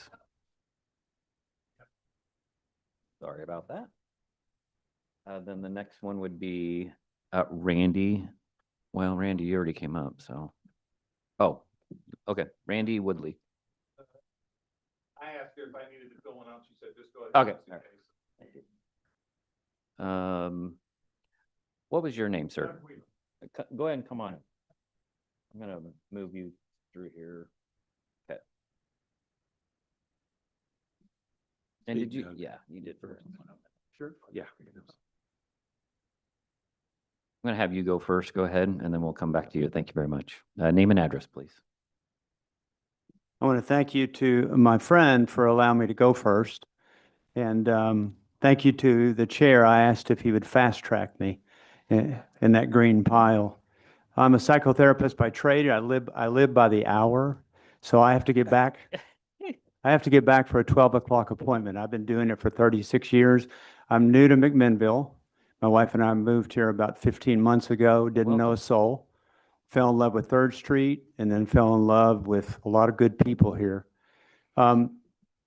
So my wife said, it's best, you know, you're from the South, Doug, it's best you write something down, because if you speak, you'll go forever. So, and I don't want to hear that ding. So here we go. Years ago, Edith and Randy began Elohe Farm in my home state of Kentucky. As their work was gaining great momentum, they were quashed by locals, including government. I'm ashamed of things that have been done in the South. I'm deeply ashamed. It's one of the reasons I moved to the West Coast.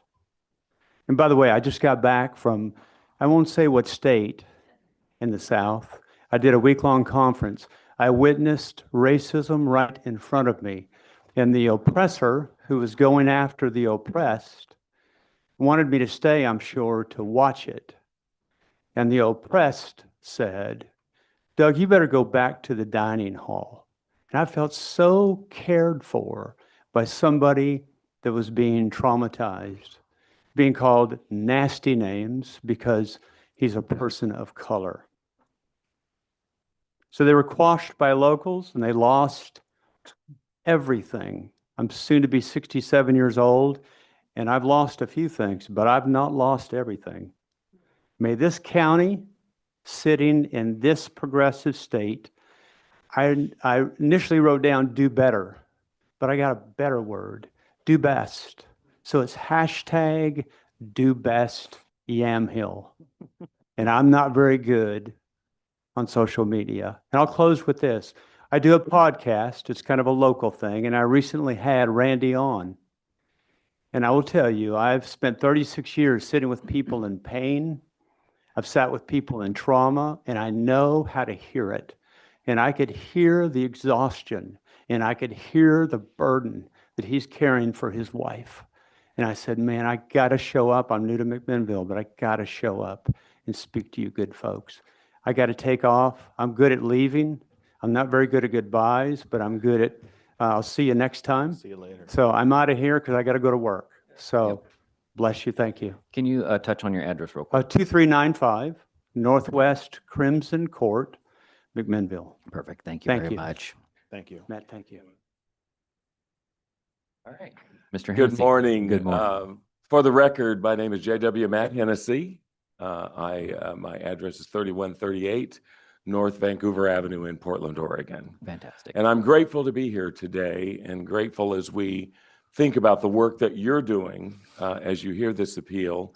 And I come from a background of not just being a pastor for the last 21 years in Portland at Vancouver Avenue First Baptist Church, but also having been a city manager, a police commissioner, and all that stuff. So I've sat where you're sitting. So, Brother Administrator, I appreciate you and appreciate each of you who sit on this appeal board today. After all the sermons you've heard this morning, I mean, all of the stories that you've heard this morning, my job is to come in and pass the plate. No, that's not true. I really want to say that as I listen to the shared stories here, I think about what Randy and Edith have been able to do, affecting the lives of so many people. I actually led the Ecumenical Ministries of Oregon group when we were at the Elohe, as a matter of fact. And what you just heard from my friend Reverend Tyler speak about, that experience meant so much to all of us. And that experience is multiplied over thousands of times by people who come broken or come with, just great open minds and hearts to receive and walk away with tremendous gifts. As I listened to Randy's testimony, it reminded me of one of the things that I appreciated so much as a city administrator, and that is an understanding that there are laws, that there are restrictions, but that they've tried to do everything they can to live within the confines of what has been designated for Yamhill County. I beg you today to let you know that I come all the way from Portland, which oftentimes can feel like years away, but I come here today and interrupted my own schedule because I really want to support them. They've done a marvelous job. They've blessed a number of people. And in the times that we're living today, where there is way too much division, way too much hate, way too much stuff that divides us, what I appreciate is that what they do is remind us of our common humanity. And I would beg you, as you look to this appeal, to see that same thing and add to what can be a part of continuing the beloved community. The church that I lead is the only church that Dr. Martin Luther King Jr. came to speak in 1961.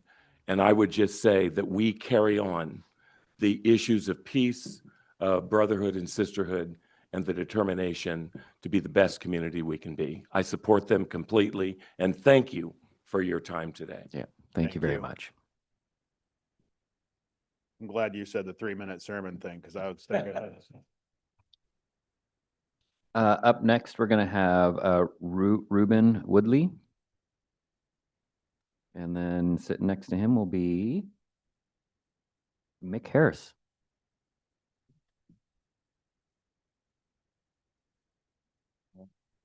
Ted Yen. Hello. Yep. Name and address, please. My name is Reuben Woodley, and I reside at 6033 Northwest Lilac Hill Road. I'd like to say thank you for everybody here, that you guys all here. Thank you for everybody that showed up for support. My name is Reuben Woodley, and I am the oldest son of Randy and Edith Woodley. I am here to support and to keep fighting the fight that we've been fighting as needed for our people for hundreds and hundreds of years. 500 years ago, they thought it was just through cause to eradicate North America and start the colonization process. My grandfather went to boarding school from a young child to an adult. They stripped him of his identity, culture, and religious freedoms. I am here today to ask humbly that we do the right thing when it comes to our Native American people and what justice really looks like today and for Elohe. Thank you. Thank you very much. Is Ted on? Oh, there you are. Come on up. Name and address, please. And then next to him will be Amy Vernon. And just so you guys know, that will be all of the comment cards that I have. So if you're online, please raise your virtual hand now. Good morning. Good morning. Name and address. My name is Ted Ewan, 1695 Northwest 6th Street, McMinnville, Oregon. I don't think I signed up to share, but I just since you called me up, I want to affirm my support for the Woodleys and agree with everything that's been said. I'm a local pastor here at McMinnville Covenant Church and just really appreciate the work that they do, and you can hear the impact that they've had all around this region, and just want to lend my support today. Appreciate that. Thank you. Thank Yeah. And then Amy.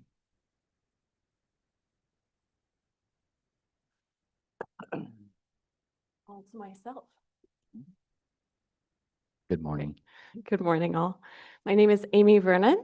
I live at 722 Southeast Morgan Lane in McMinnville, 97128. I'm uniquely connected to ALA, one, because I'm not a clergy member, so expect no eloquent sermons from me. But I did get to work for ALA for a couple of years, almost 3 years, and through that process became friends with Randy and Edith and the Woodley family. From being with them, I have had the opportunity to see their spirituality and can affirm that it really is holistic, that it is tied to the land, and that it is based in community. The moments that I have seen them the most whole and joyful and healed are the moments that they are able to share their spirituality and share their teachings and faith with other people. Sometimes that's with old friends and other people who share Indigenous spirituality, and sometimes it's with new friends who they're just welcoming in. These times are also when I have heard community members express being deeply and positively impacted. The permit would unfortunately restrict a key aspect of the Woodleys' religious freedom, as the land and the hospitality that they offer are integral to their spirituality. It's my opinion that the zoning and the restrictions that they're facing not only impact their spirituality and their ability to practice it negatively, but it also impacts our community negatively overall. For one, because people really benefit from their teachings, but also because I deeply believe that people need access to land and access to nature, and that is something that the Woodleys offer to our community. From personal experience in my own spiritual life, I would say I feel closest to God when I'm in nature, and especially under the stars. If you live in a city, I think that you can understand that it's hard to come by those experiences. If you're constantly surrounded by lights and just the busyness of everyday life, I think that being able to get out onto the land is so important for us. In a time where I think we can all agree there's a lot of division, Randy and Edith are some of the people who offer hospitality to people who they agree with and who they don't agree with in ways that really astound me. You know, sometimes I found myself thinking, like, I would not invite those people back. And honestly, Randy will still continue to welcome people in. And sometimes they'll come away from teachings and be like, that was so easy and so easy to connect with people. And other times they'll be like, that was exhausting, and we will do it again. For all of these reasons, I think that we need places of community engagement like ALA.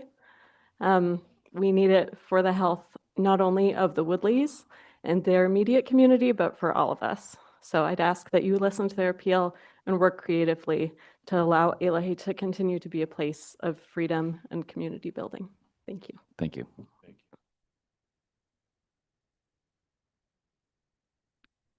Okay, one last call for anybody online. Raise your virtual hand.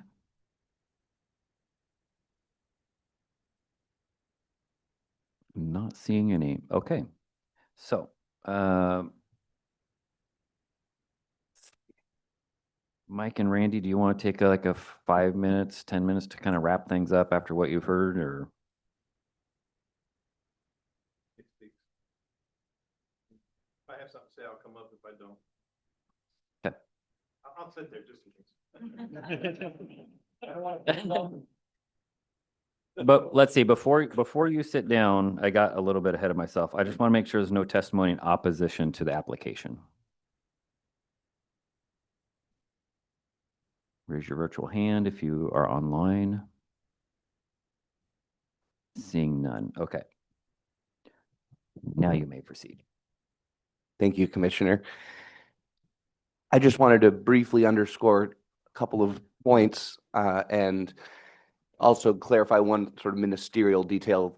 The 2 points I just wanted to underscore is, given how evident I'm sure it is to all of us that the ministry that Randy and Edith and Elahe bring to this county and this community is so directly tied to the land.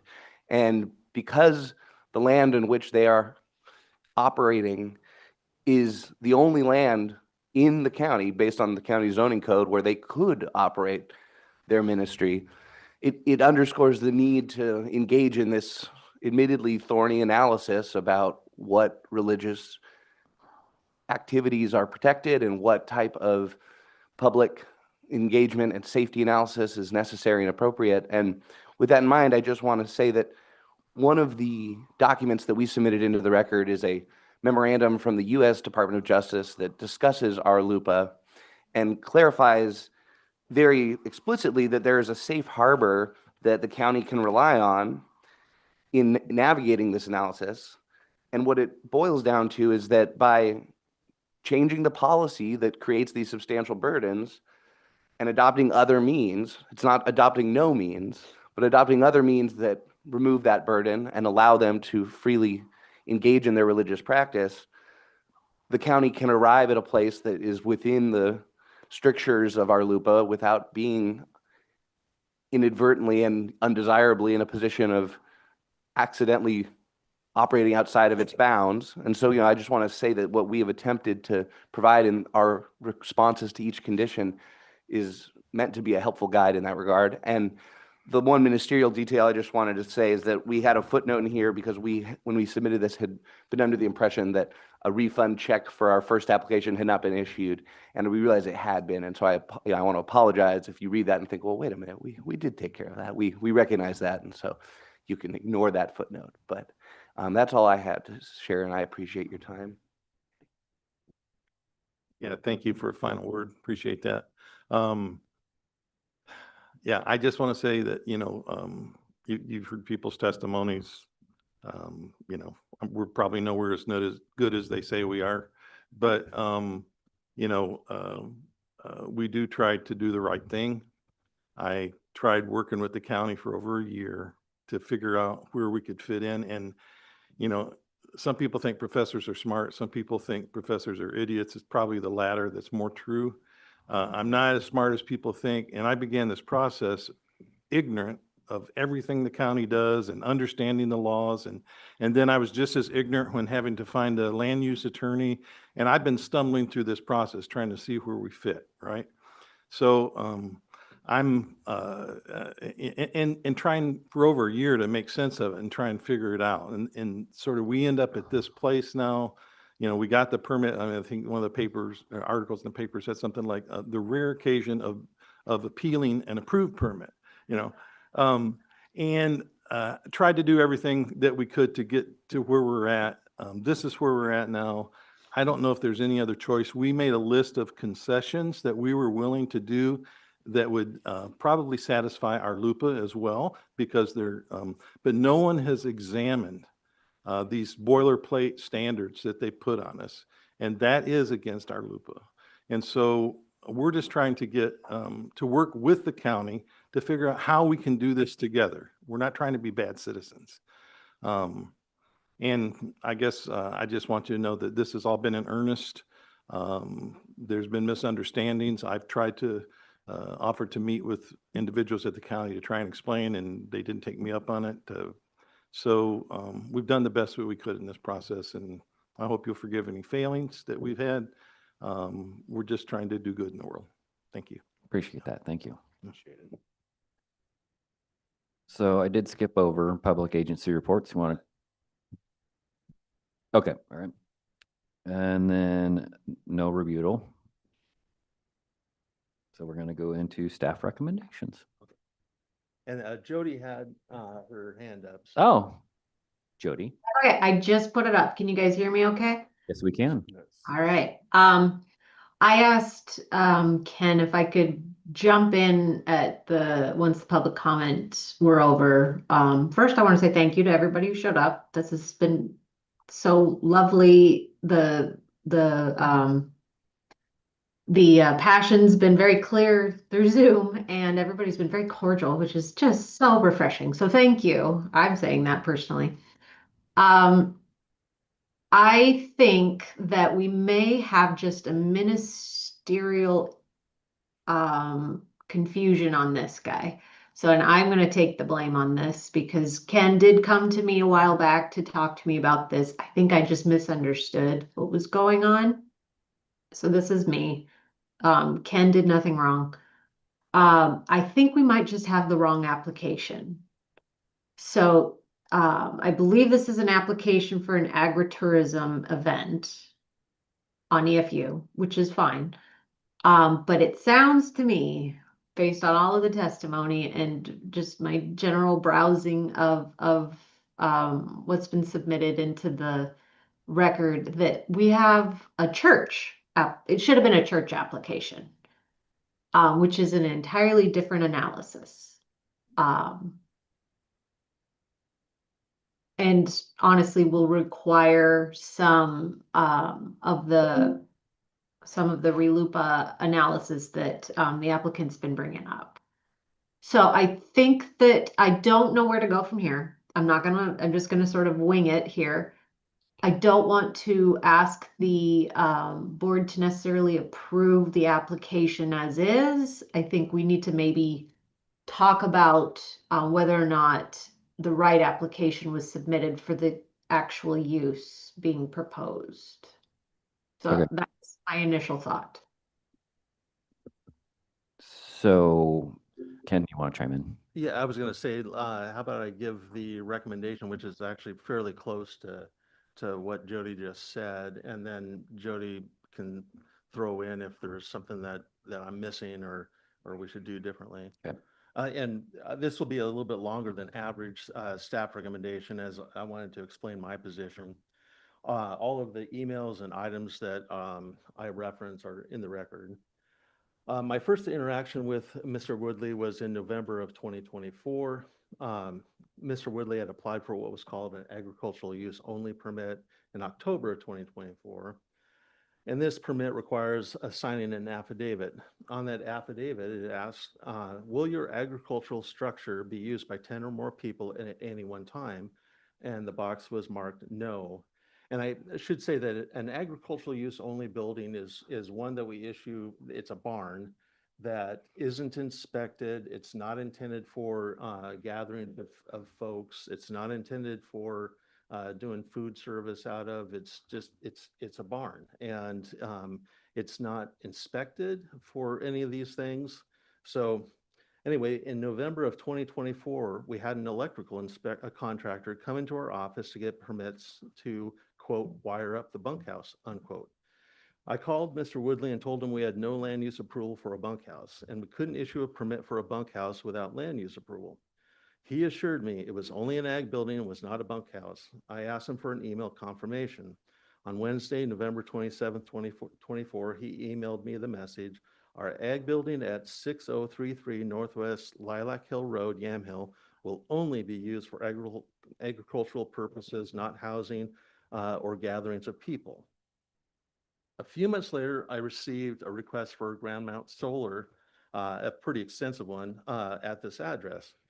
I did some just online research, and I found that there was an October 30th, 2024 post by Randy Woodley, Facebook post, where he was asking for donations for the solar array. In the post, he states, it's time to boost Elahe to the next level. The completion of the Learning Center allows us to host more people for our ongoing schools and eventually conferences. The words ongoing schools made me think they were having schools there in the building. And now we're up for a huge grant for a solar power for the Learning Center, but to be eligible, the Learning Center has to be connected to the grid. Once connected, we can move our cooking operations there and feed more people, as we have currently been preparing all meals in the Woodley Small Personal Kitchen. Also, when it's too hot or too cold, all the meetings will have to take place in their living room. So these funds will allow us to add an HVAC unit for temperature control to the Learning Center, Learning center being the ag building, so our participants can meet and sleep more comfortably. I'm a little concerned about the learning center because it also has 3 wood stoves, no permits on it, and having people sleep in the learning center ag building, that really concerns me. From this message, I gathered that Mr. Woodley had planned on hosting gatherings in the uninspected agricultural use only building. Since the post was about a PG&E grant, I asked for a copy of the grant. In the grant, it outlines their existing and future activities. It talks about schools and gatherings.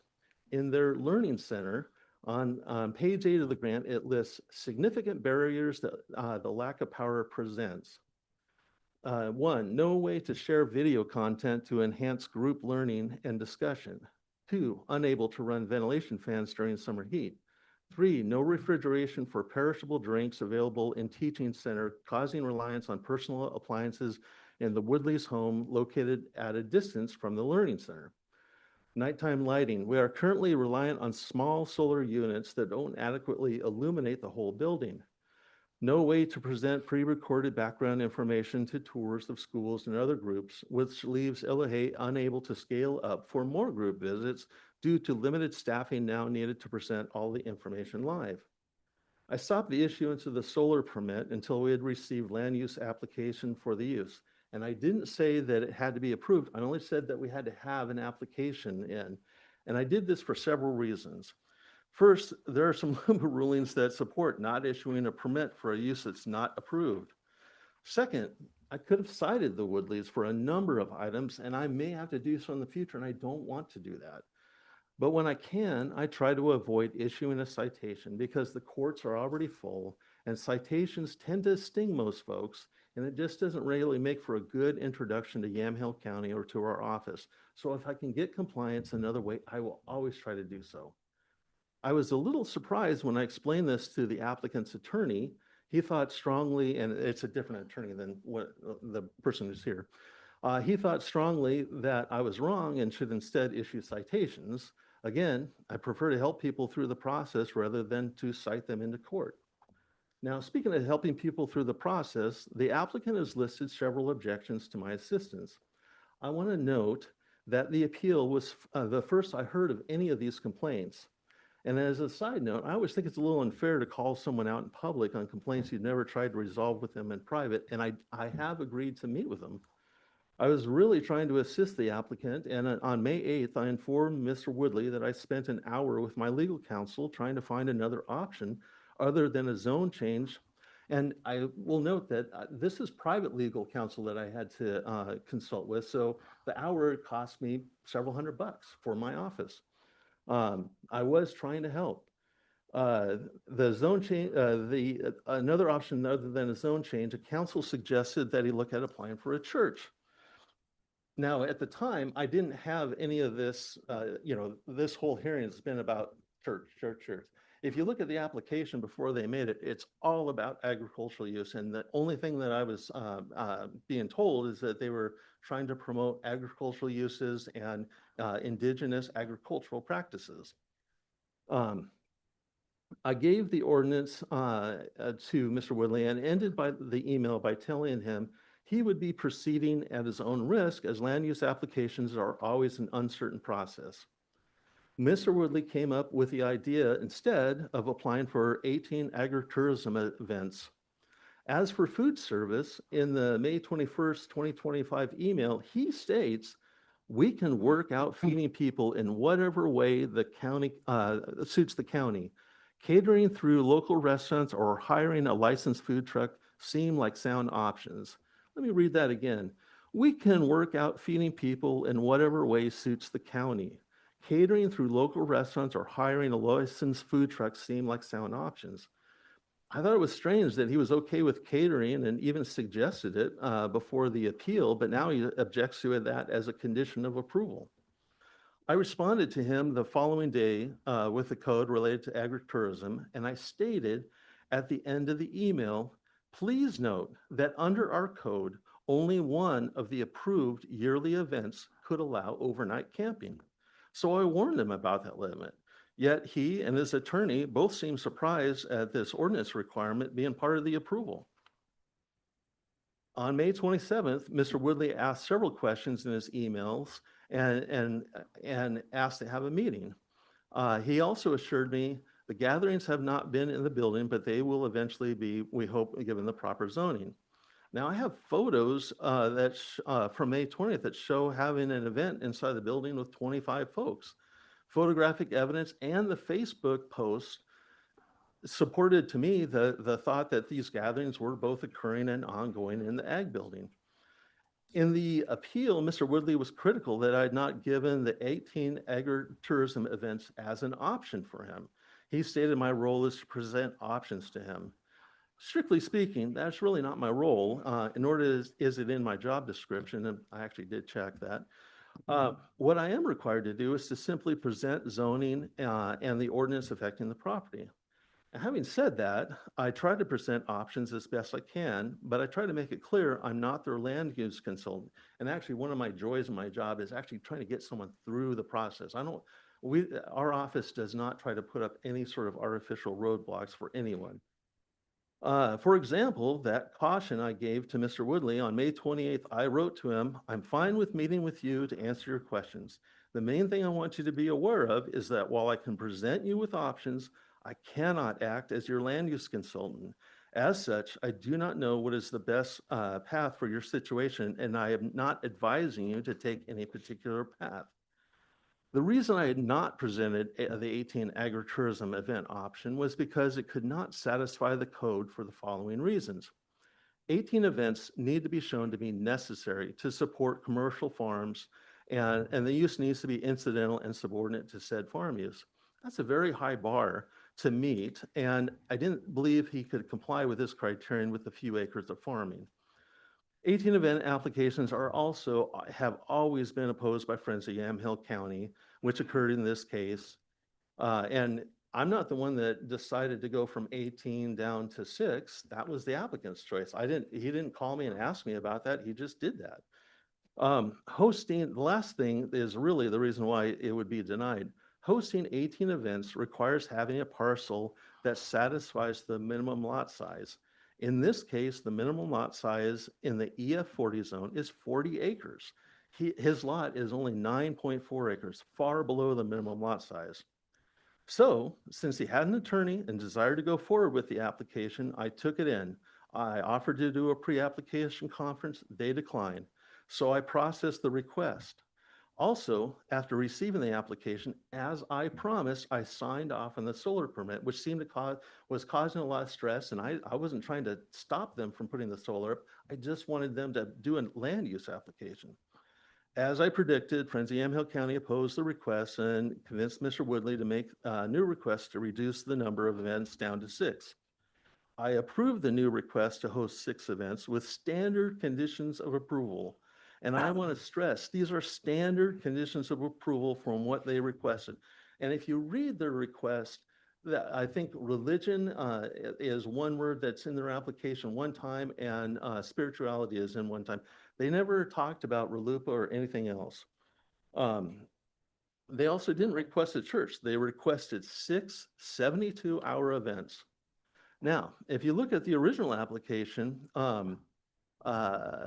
there's hardly that mention of religious practices, and there are no objections to standard requirements. The request requires the applicant to comply with health and fire life safety requirements, and in response, the applicant wrote, applicant will comply with all health and fire life safety requirements. That's what he wrote. This appeal is like an entirely new application going in an entirely new direction. This appeal is about several standard conditions of approval and asserts that RLUIPA, a Religious Land Use and Institutionalized Persons Act, should waive all of those requirements. In the packet, our office added guidance from the U.S. Department of Justice on the land use provisions of RLUIPA. This guidance provides questions and answers on what RLUIPA is and isn't. Question 6 in that packet states, RLUIPA applies to any land use regulation, quote unquote, any land use regulation. What does that mean? The last sentence of this answer states, RLUIPA's definition of land use regulation does not extend to every type of law involving land, such as fire codes, ordinance requiring use of municipal sewer connections, laws regarding property taxes, most landlord tenant laws, laws governing trespass, and others. Septic permits and inspections are not land use requirements, they're safety requirements.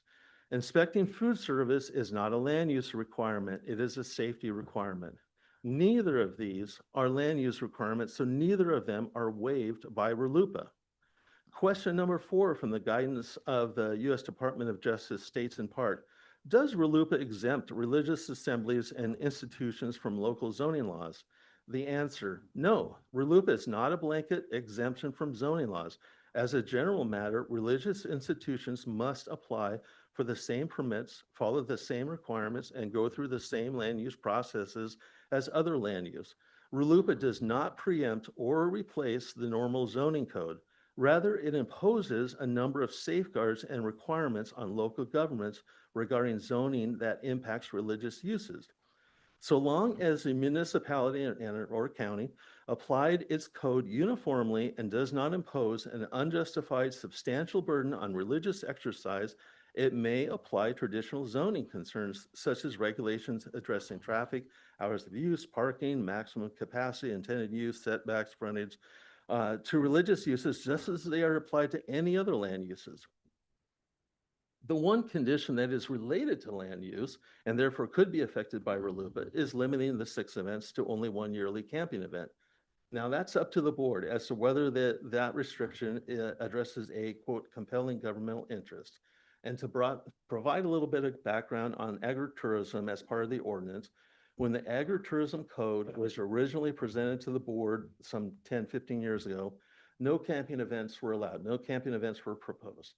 However, at that time, the Wildwood Music Festival was just starting up, and they came in and testified, and they requested to have both camping and amplified music. And that's why in the code, it says you can have a one-time event with amplified music and one-time event for camping.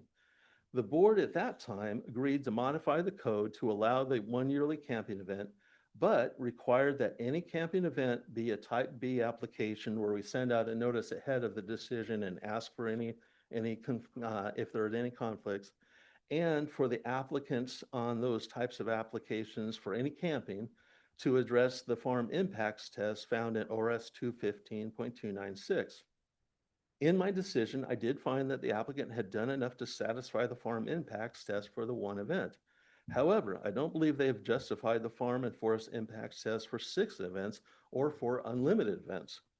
RLUIPA requires the government to demonstrate that the imposition of land use restriction A is in furtherance of a compelling governmental interest, and B is the least restrictive means of furthering that compelling governmental interest. Now, I believe the farm impacts test in the farm zone serves a compelling governmental interest, as it is to protect farm uses from conflicting uses in the exclusive farm use zone. And I believe this test is the least restrictive means of furthering that interest. But all of that is now up to the board. It's up to you folks to decide whether the one camp out limitation is something that should be waived by RLUIPA. Lastly, the applicant asked the board to clarify the threshold at which private gatherings of invited guests become regulated public use, or acknowledge that private religious gatherings fall outside the regulatory framework. They maintain that they don't have any public gatherings as only friends come to the farm. When I went to the Tourism Cares website, it states details for this property, and it states under details, what are your minimum and maximum group sizes? It says 4 to 24. Do you require visitors to pre-book? Yes. Do you have group rates? Do you have group rates? And it says, yes, we have group rates. Now, they maintain they don't have any public gatherings, that only friends come. The question is, though, is not about public or private gatherings, but about uses on the property. The ag building does not allow gatherings of 10 or more, public or private. Gatherings of that size are a violation of the building code, which is not regulated by RLUIPA. They are operating a campground without land use approval and without sanitation facilities that have been inspected by DEQ. Those aren't our regulations, those are state regulations. Those sanitation regulations are not affected by RLUIPA. They are operating a church and a school without land use approval. And as a side note, I've never denied or recommended denial of a church application. The evidence supporting this is clearly outlined in their own PG&E grant application. There are multiple references in the grant to the Learning Center, which is the Ag Barn, and a couple of places that says Illo has over 700 visitors regularly and is just about to become a stop on the National Tourism Cares tours of the Willamette Valley, which could bring in hundreds more. Also, anything on video can go out to Illo's newsletter and social media, which reaches over 30,000 people. Now, if they want to make those RLUIPA arguments and have more than 6 events, then they need to make an application for a church and possibly for a campground. And I completely agree with the attorney when he says the safe harbor outlined by the attorney, that, you know, if they make the application for the church, then I think they can make those RLUIPA arguments. They haven't made an application for a church. They've made an application for 6 events. Now, if the board decides to allow the 6 yearly events to have on-site camping, then I would recommend approval with 13 conditions of approval, modified with condition number 3, modified to, instead of saying that it not begin before 9 a.m. Or end later than 10 p.m., that the events shall comply with the burning restrictions of the local fire department. That ends my staff recommendation. All right, thank you. Jody, do you want to chime in one last time, or can we? I just thank you, Ken. I think that was a lot of information that I think we all need to digest still. I think my recommendation is still going to be sort of pause this as long as the applicant agrees. It's to pause this application and let's maybe start over with a new one. But, you know, I don't know if that's amenable to the applicant or not. I'm Do sort you of want putting them on to the ask those questions before I close and go to deliberations, or do you want to handle that in deliberations? I want to, I don't think that they can necessarily testify past once you're in deliberation. So I would actually like to find out from the applicant if he's open to. Randy and Mike, can you come back up real quick? Because I got 2, I guess, fairly simple questions to start off with to see if we can get in the right direction here. I guess the first one is, you know, if this board does agree during deliberations to approve the application based on staff recommendations with the one modification is option 1, or option 2 is that we can deny it and then you guys can apply for a church, or we can put this one on pause, apply for the church and see which one would work in tandem. Does that sound about right, Jody, or not? I think the options are more that you would either do, I don't think you can deny the application. You would remand because Ken didn't deny it. He approved it with conditions. So you would either amend the conditions and approve the approval, or you would sort of remand it back to him to fix. Can we amend the application to be a church? You cannot amend the Is that too application. much You can to amend say? his decision. You could, see, part of the problem is that the neighbors all got a notice saying, first of all, that they were going to be doing 18 events. Okay. And secondly, the notice of decision said they were doing 6 events. And then the notice of this hearing says it's about 6 events and these three conditions. So the neighbors have the right to know what's happening next door. My recommendation would be to approve this with the 13 conditions of approval with the modification, so they can go on and do some of their events and then have them apply for the church. That would be my recommendation, but I've not done well at giving advice to this applicant. So Ken, can you clarify what you just said regarding the 13 conditions? In other words, to approve this with the 13 amendments, and then there were One modified. I With think that number one- three was Yeah, modified. it would be Modified. modifying number 3, and you know Number what I three. did, I missed, it would also be modifying number need to read it. 8 to make it clear that there would be 6 annual on-site camping events. So my apology, yeah, instead of the 18, instead of just 1, yeah. instead of just one. Yeah. Okay. Okay. So another quick question is, these could not, so does one preclude the other? So if there could be an additional application for a church, which would then be an entirely different, Whole new application, Landscape. and I think, you know, go full bore on RLUIPA and lay it out in the application of this is what you want, this is what our religious practices are. We'll do the analysis then on that, and I don't see any objection to approving it. My only concern would be the fires, and because the neighbors were concerned about the fires And parking. there's a little bit of concern about parking if it's more than that. And the only reason I had put down 24 is that's what I understood they wanted. And I can go higher on the number of people. It's just 24 is what I was told that they were requesting. So that was the only reason that condition was in there. and how does that, if it was a church application, how do those, the building codes, how are they impacted? They would still apply. They don't get Well, way. I'm going to interrupt. Yeah. I'm going to interrupt. Building codes will apply in the analysis of RLUIPA. Okay, yes. Okay, It's about public health and safety. got it. Thank you. Thank you. What, all of that digesting, what does that do for what, you know, you guys have been working for to today's date, to the decision and so on? Is what we're talking about there kind of fit within, I think Ken's office has a great reputation of working with people. I think we want to work with people to make sure, you know, this board likes to work with people to make sure that we're helping you, right? We're not trying to put up roadblocks. So, but I think we have ordinances and codes that we have to abide by, not just say no. So is what we're talking about here going to drastically mess up your entire, I don't know if you go through seasons or, you know, I know very little about what you actually do. Yeah, it already has. We've lost considerable relationships with people and everything else from having just a little, I don't know if I can rebut Mr. Friday's thing, but there's several things that are misleading. One, we never joined Tourism Care.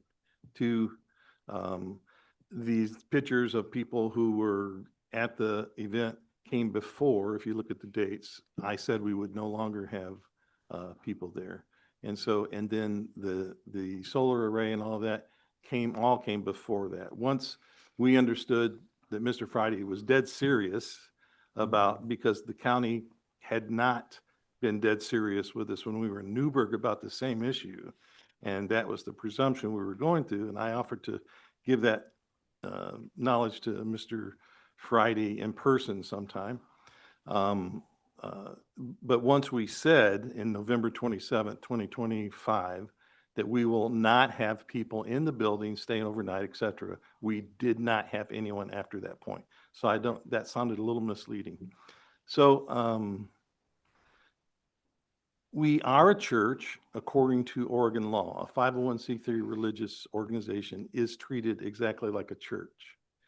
I didn't know that until recently. I didn't know about our LUPA until just a few months ago. So the reason all that language wasn't used because I didn't even know it was available. So, but my attorney said that. And Mr. Friday's the one that almost insisted that we get a land use attorney to go through any of these processes. Yeah, that's a good idea. Yeah, so we're $15,000 in debt now. It would have been probably easier to spend the $7,300 on trying to get it changed, although he said they would deny it and then Friends of Yamhill County would get it. That's what you told me. So we had a misunderstanding. I said that Friends of Yamhill County would oppose it and that it's very hard to get through when they oppose it. I didn't say I would. I said Friends Well, of that's Yamhill what I County. understood, so forgive me for that. So if we are a church, I'm asking, have we been operating illegally as a church on our land for the last 5 years? Well, actually in Newburgh as well, doing the same thing. So for the last 18 years, have we been an illegal church? Because we've been doing what we've been doing on both properties the whole time we've been here. Why do we have to apply to be a church when we are a church? What does that mean? I can touch on that very lightly. Does that mean a building has to be inspected? Because Hang on a our second. church is not a Jody, building. go ahead. He's trying to answer that. Jody, Sure. go ahead. And I don't want to provide legal advice, so, you know, if your attorney wants to cut me off, go ahead. It's not that you'd applied to be a church, it's a use for the particular zone in which your church exists. It's a use that just has to go through an application process, and it's mostly for public safety purposes. It's not that anybody denies that your church exists. It's that we need to make sure that the use follows the requirements under the law. Are those similar to the 13? The conditions? No, it's different. Because we have actually what we have compromised and said what we would like to see as restrictions. We're not trying to get around the rules. We're trying to cooperate with them. So my attorney has a list he could read off right now and say, here's what we could do and what we couldn't do.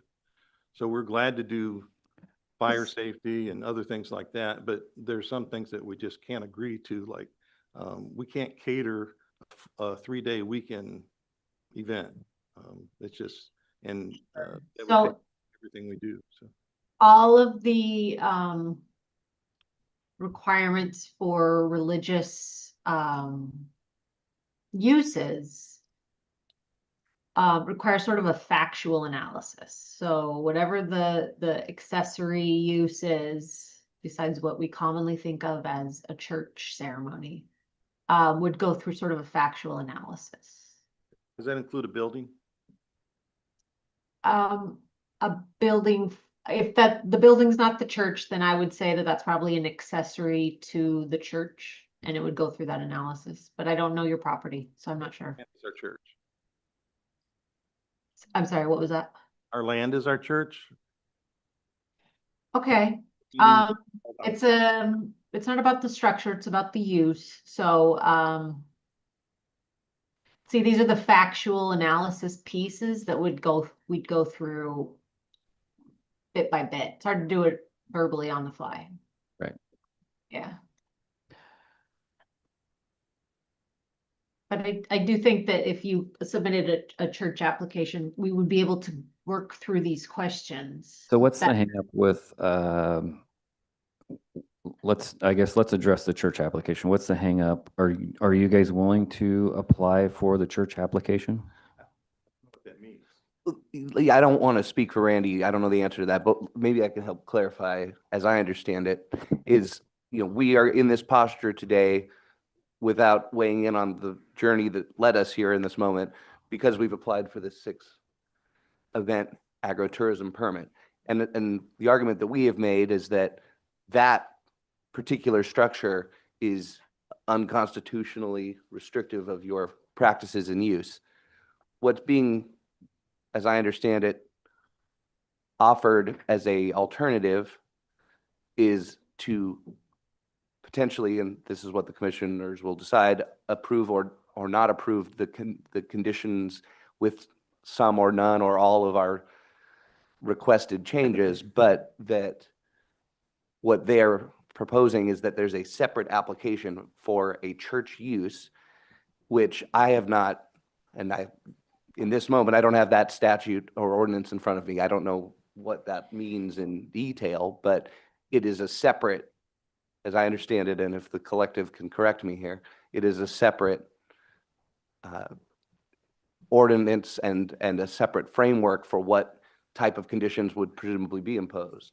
It's, yeah, sure. So that's basically it. And I can send you some more information on it. But so the churches, and I'm using that term as an all-encompassing religious ceremonies included, all of that, are a permitted use outright under the zoning code for Yamhill County. It's subject to a type B application, which involves, I think it's just site design review, but Ken can speak more specific to the procedural requirements. It's also under 215 ORS 215-441. And so that sort of lays the groundwork for any analysis.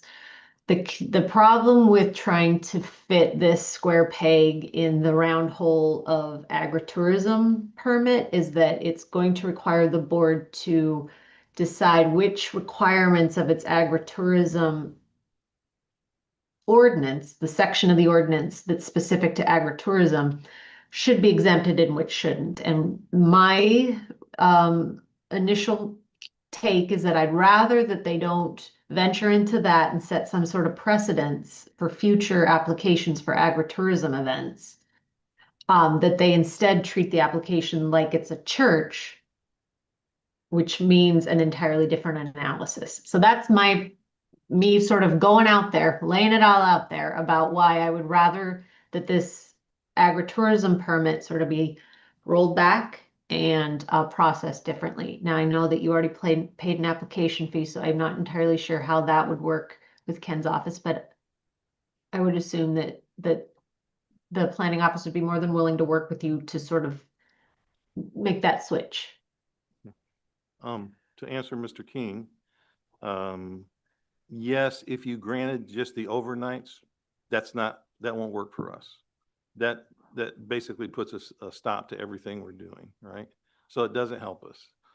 So if you can't grant our 13 options that are compromises, and some aren't compromises, we said, yes, we'll abide by this, this, and this. If you can't grant those, then I would suggest you deny us and we'll go to LUBA, because I can't, number one, I can't afford to, this is the last meeting I'm having with my lawyers because we can't afford them anymore. And I can't afford to go through this same process in another application, whatever that is. And I don't even know what that is yet. So, but I do have some pro bono person who will go to LUBA for me. So, so we can't, yeah, so I guess I'm saying, if you can't grant our concessions based on LUBA, on our LUPA, then you should probably deny us. You agree with me? I would just, I guess, offer that if the idea is that we would end up in the same position collectively, considering this exact proposed use, just through the different ordinance, it seems that, and I appreciate what Jody is saying regarding precedent setting, but it seems that another option is to say, well, it could have been a church application. This is the application that it has been. This is what's brought us here today.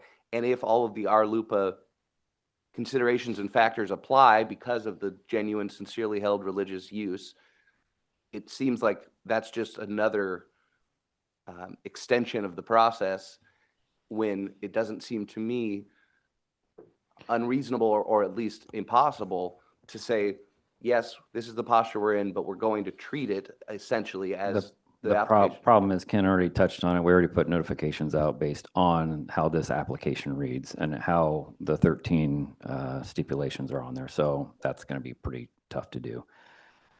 I think I have a recommendation. I'd like to press pause on this for 2 weeks to see if you can get with Mr. Friday and see if we can't work something out, and unfortunately, without giving advice. No, unfortunately, I am going to my son's wedding and going to be unavailable for 2 weeks. So okay, I can work with the applicant's attorney to try to change. He doesn't want to spend any more on his attorney, so you're going to have to work with him. And my wife and I are going to be for a week on Sunday. Well, so maybe that fits right. And I will, and I will say, our office will fund Jody for working with the applicant on this. Okay.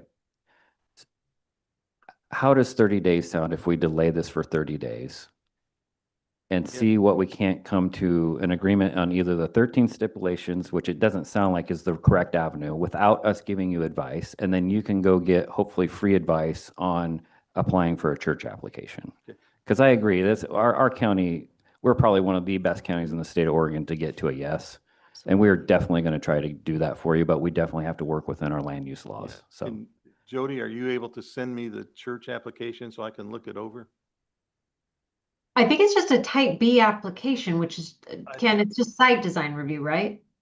I can send you what I had previously sent to them, which should have everything in it. And if I've missed anything, I'm sure you'll find it. Yeah. Let me just ask this. If the intent is to change the application, I don't want to speak for you, Ken, but I am going to speak freely. If there's a way that we can get in writing something saying we'd like to amend the application to a church, I can immediately start working with Ken to change the staff report.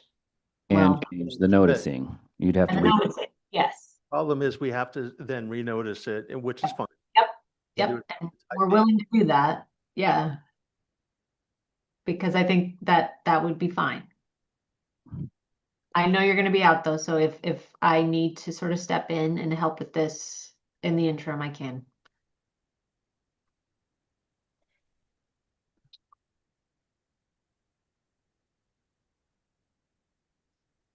Okay. I have a question about just one option. And that would be, I'm just wondering, it's not a question of crossing out certain things in an application and filling in the others. There's a little bit more to it, and then the notification piece as well.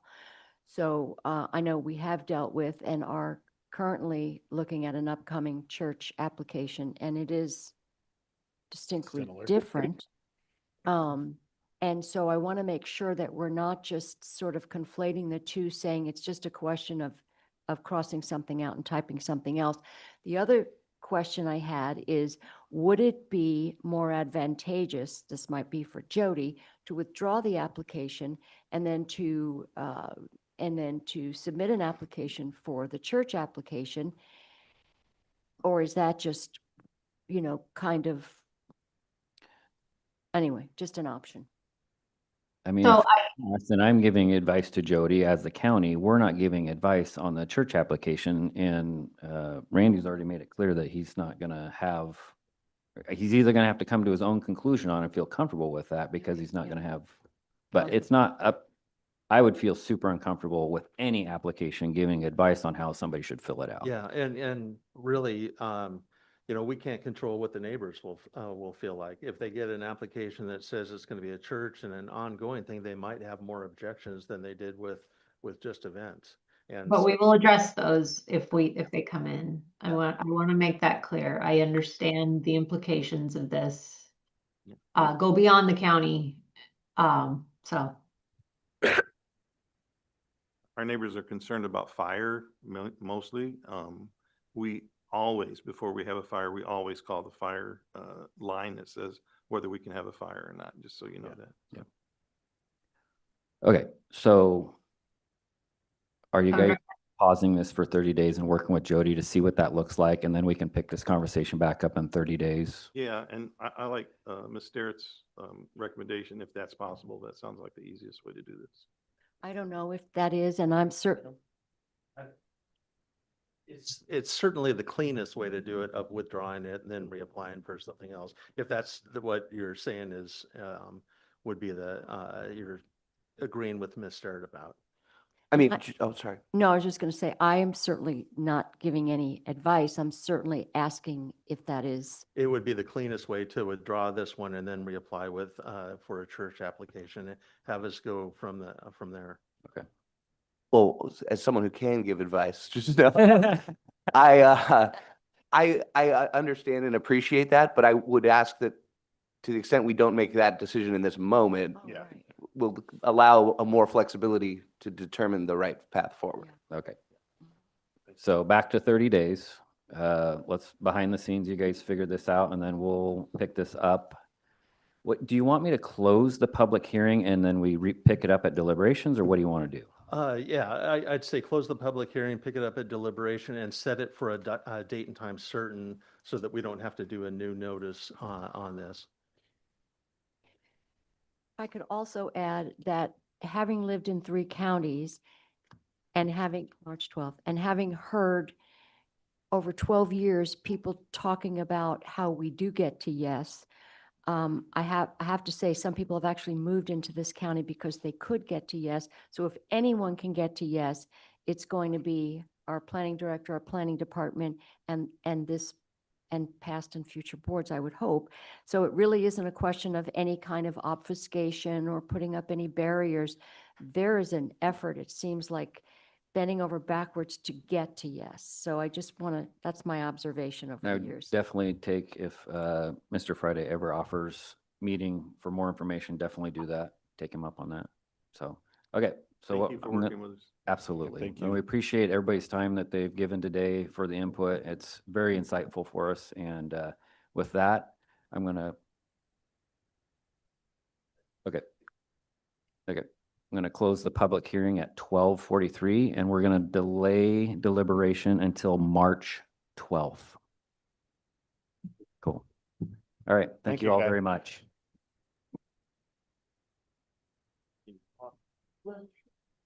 Okay. Jay.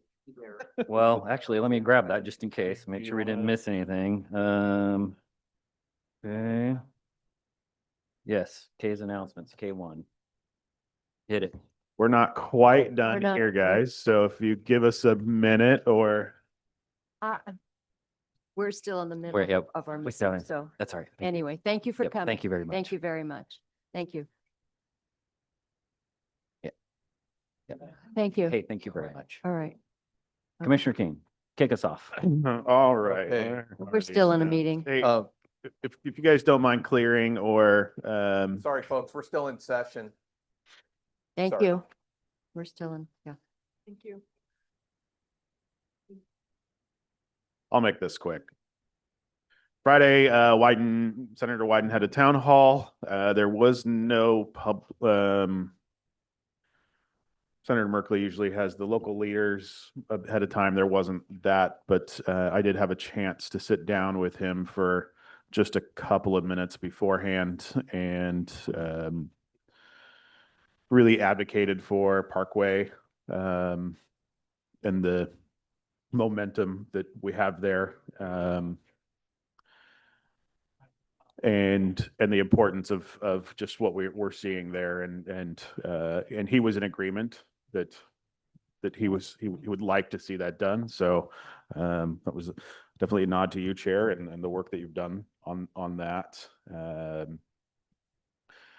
The rest of the week has been pretty dominated with AOC steering committees and Fridays and Mondays, and then Tuesday was Ledge Days.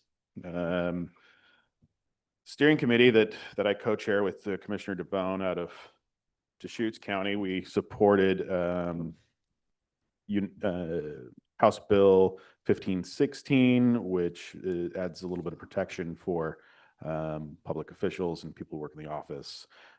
We supported House Bill 4121 to provide lottery dollars to bond capacity to support Core 3 in Deschutes County and hopefully other training centers across the state to help local governments recover from after disasters.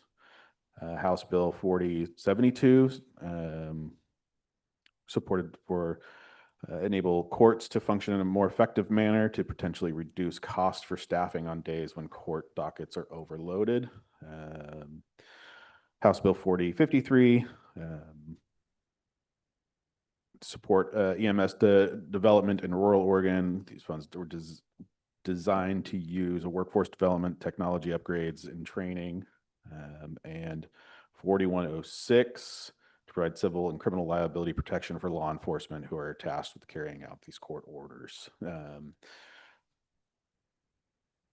And Ledge Days, well, several of the commissioners stuck over from Eastern Oregon and just Hood River, so on. And on the Senate floor, they did a proclamation. Very great words from Senator Nash and another senator just in support to working with us. There was only a handful of senators who have been commissioners and know what their legislation affects us. And so it was really nice. You could definitely tell some of the other senators, the faces on there. Oh, I didn't realize that. So just what those decisions, how they affect our more local government. Chamber Awards, in the Shannon Valley Chamber Awards were last night. Junior Citizen of the Year, Brian, who I think a couple of us know, he hangs out with us quite a bit, Ingstrom, and Jody Jones, Teacher of the Year at Edwards. I had the honor of presenting Business of the Year for Copitos. His family has been in the food industry in Newburgh and Dundee for probably the last 20 years, and has worked with probably every chef in Yamhill County. Really love their family. And Commissioner Sterrett, you'd be happy to know that this week I adopted a cat from ARC, and yes, for my little girl, and she's very excited. A little orange kitty who, much to my reluctance, did not want an orange cat because I've heard great stories about them. And Oscar is running around causing chaos. And I'll leave it there. ARC does great work. They were great to work with, and very easy application and affordable, and they were so give us a little toy to take home. My daughter was pumped. They're they have actually helped us out with a hoarding case. Yeah. And they've been wonderful. So I appreciate ARC very much. And Yes, it's always yeah. nice to hear when there's an animal that's gone home. I'll go ahead and go next if you're. Yeah, that was it for me. No, but I can start talking to give you some time to sit down. There was a hand up. Oh, trying okay. to figure out what's going on. Just wanted to say that recently I went to a veterans coffee in Newburgh, and there was a constituent there, a veteran, who had some concerns about not being able to ride his scooter down certain streets in Newburgh because there was no sidewalk there. Contacted Will Worthy, and I received an email this morning that they had completed the concrete pouring.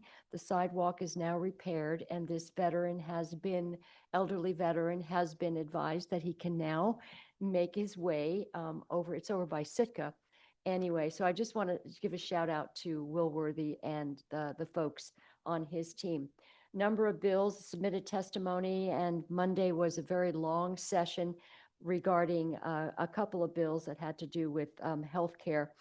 One of the things I submitted testimony on was a bill that gave broad power to unelected public health officials to make healthcare decisions affecting all of us, having to do with forced compliance. We saw a lot of this during the COVID era.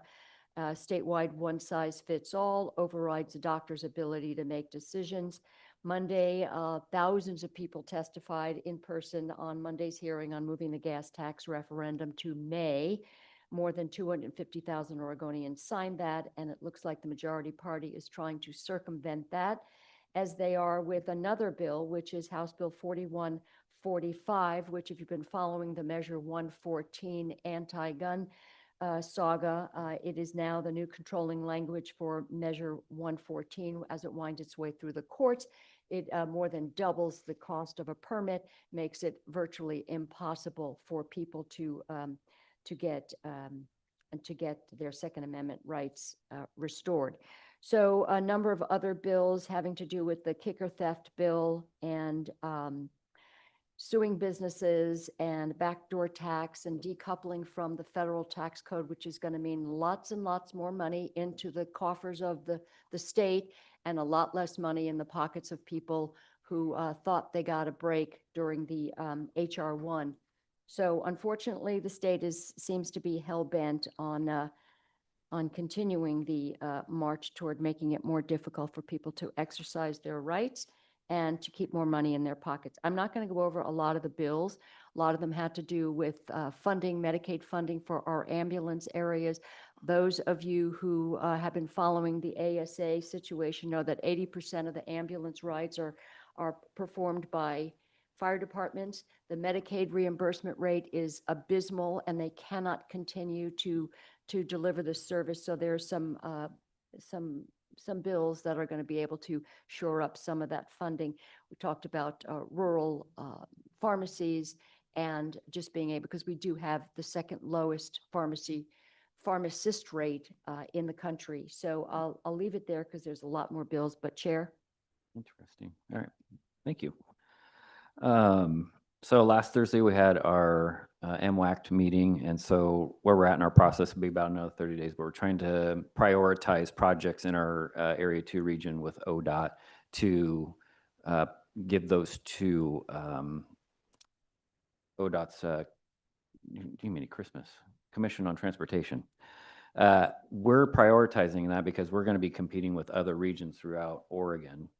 And right now, top on that list is going to be Phase 2B, but they want 6 different projects. And so you're going to have Center Street Bridge, which needs seismic upgrades because in the event of a catastrophic earthquake, that bridge may collapse, and it's one of the few bridges over the Willamette. So you'll have that one. Polk County has 22 and 51 intersection that's very, very dangerous, almost comparable to our Lafayette and 18. Lafayette and 18 will be on that. There's a intersection, I think it's 22 and 18 out towards Grand Ron that may make that list, but we're trying to decide, but as a group, because there's 3 counties in this group, to decide what projects need to go on there. So the good news is it seems like everybody can agree that each county has one big project needs to go on there. We need to figure out the other 4 and duke it out. So it was a great meeting. Saturday, I went to Provoking Hope. As always, it's inspirational to see all those people get up there and show the days of sobriety, and it totals over 47,000 days of sobriety between all the people that were there. So it's always fantastic and a great dinner. AOC Ledge Days, as Commissioner King touched on and Commissioner Sterrett touched on, went the first day and sat in on some conversations about House Bill 3962, which is the reallocation of transient lodging tax to flip it from 70% promotions to 40% promotions, and then counties and cities can use the balance how they see fit. Be interesting to see where that one ends up landing. The following day on Monday for AOC days, me and Commissioner Mordhorst out of Polk County went around. Instead of with the group with AOC, we went on our own meetings with state reps and senators, and we thought it'd be a little bit more, we thought it would be better if we had more of a one-on-one for the projects that we have going on, discuss fairgrounds in Polk County, and then obviously we discussed our transportation projects, which is always top conversation no matter where I go. Willamette City Council meeting, they discussed, John Glensky, he discussed the Willamette 4th of July big party coming up because it's 250th. So they spend like 20 grand on their fireworks display. So they're trying to see if they can get it a little bit bigger, but they're in motion to get fundraising going for that. They approved a new planning commissioner. Wednesday night was Yamhill City Council meeting.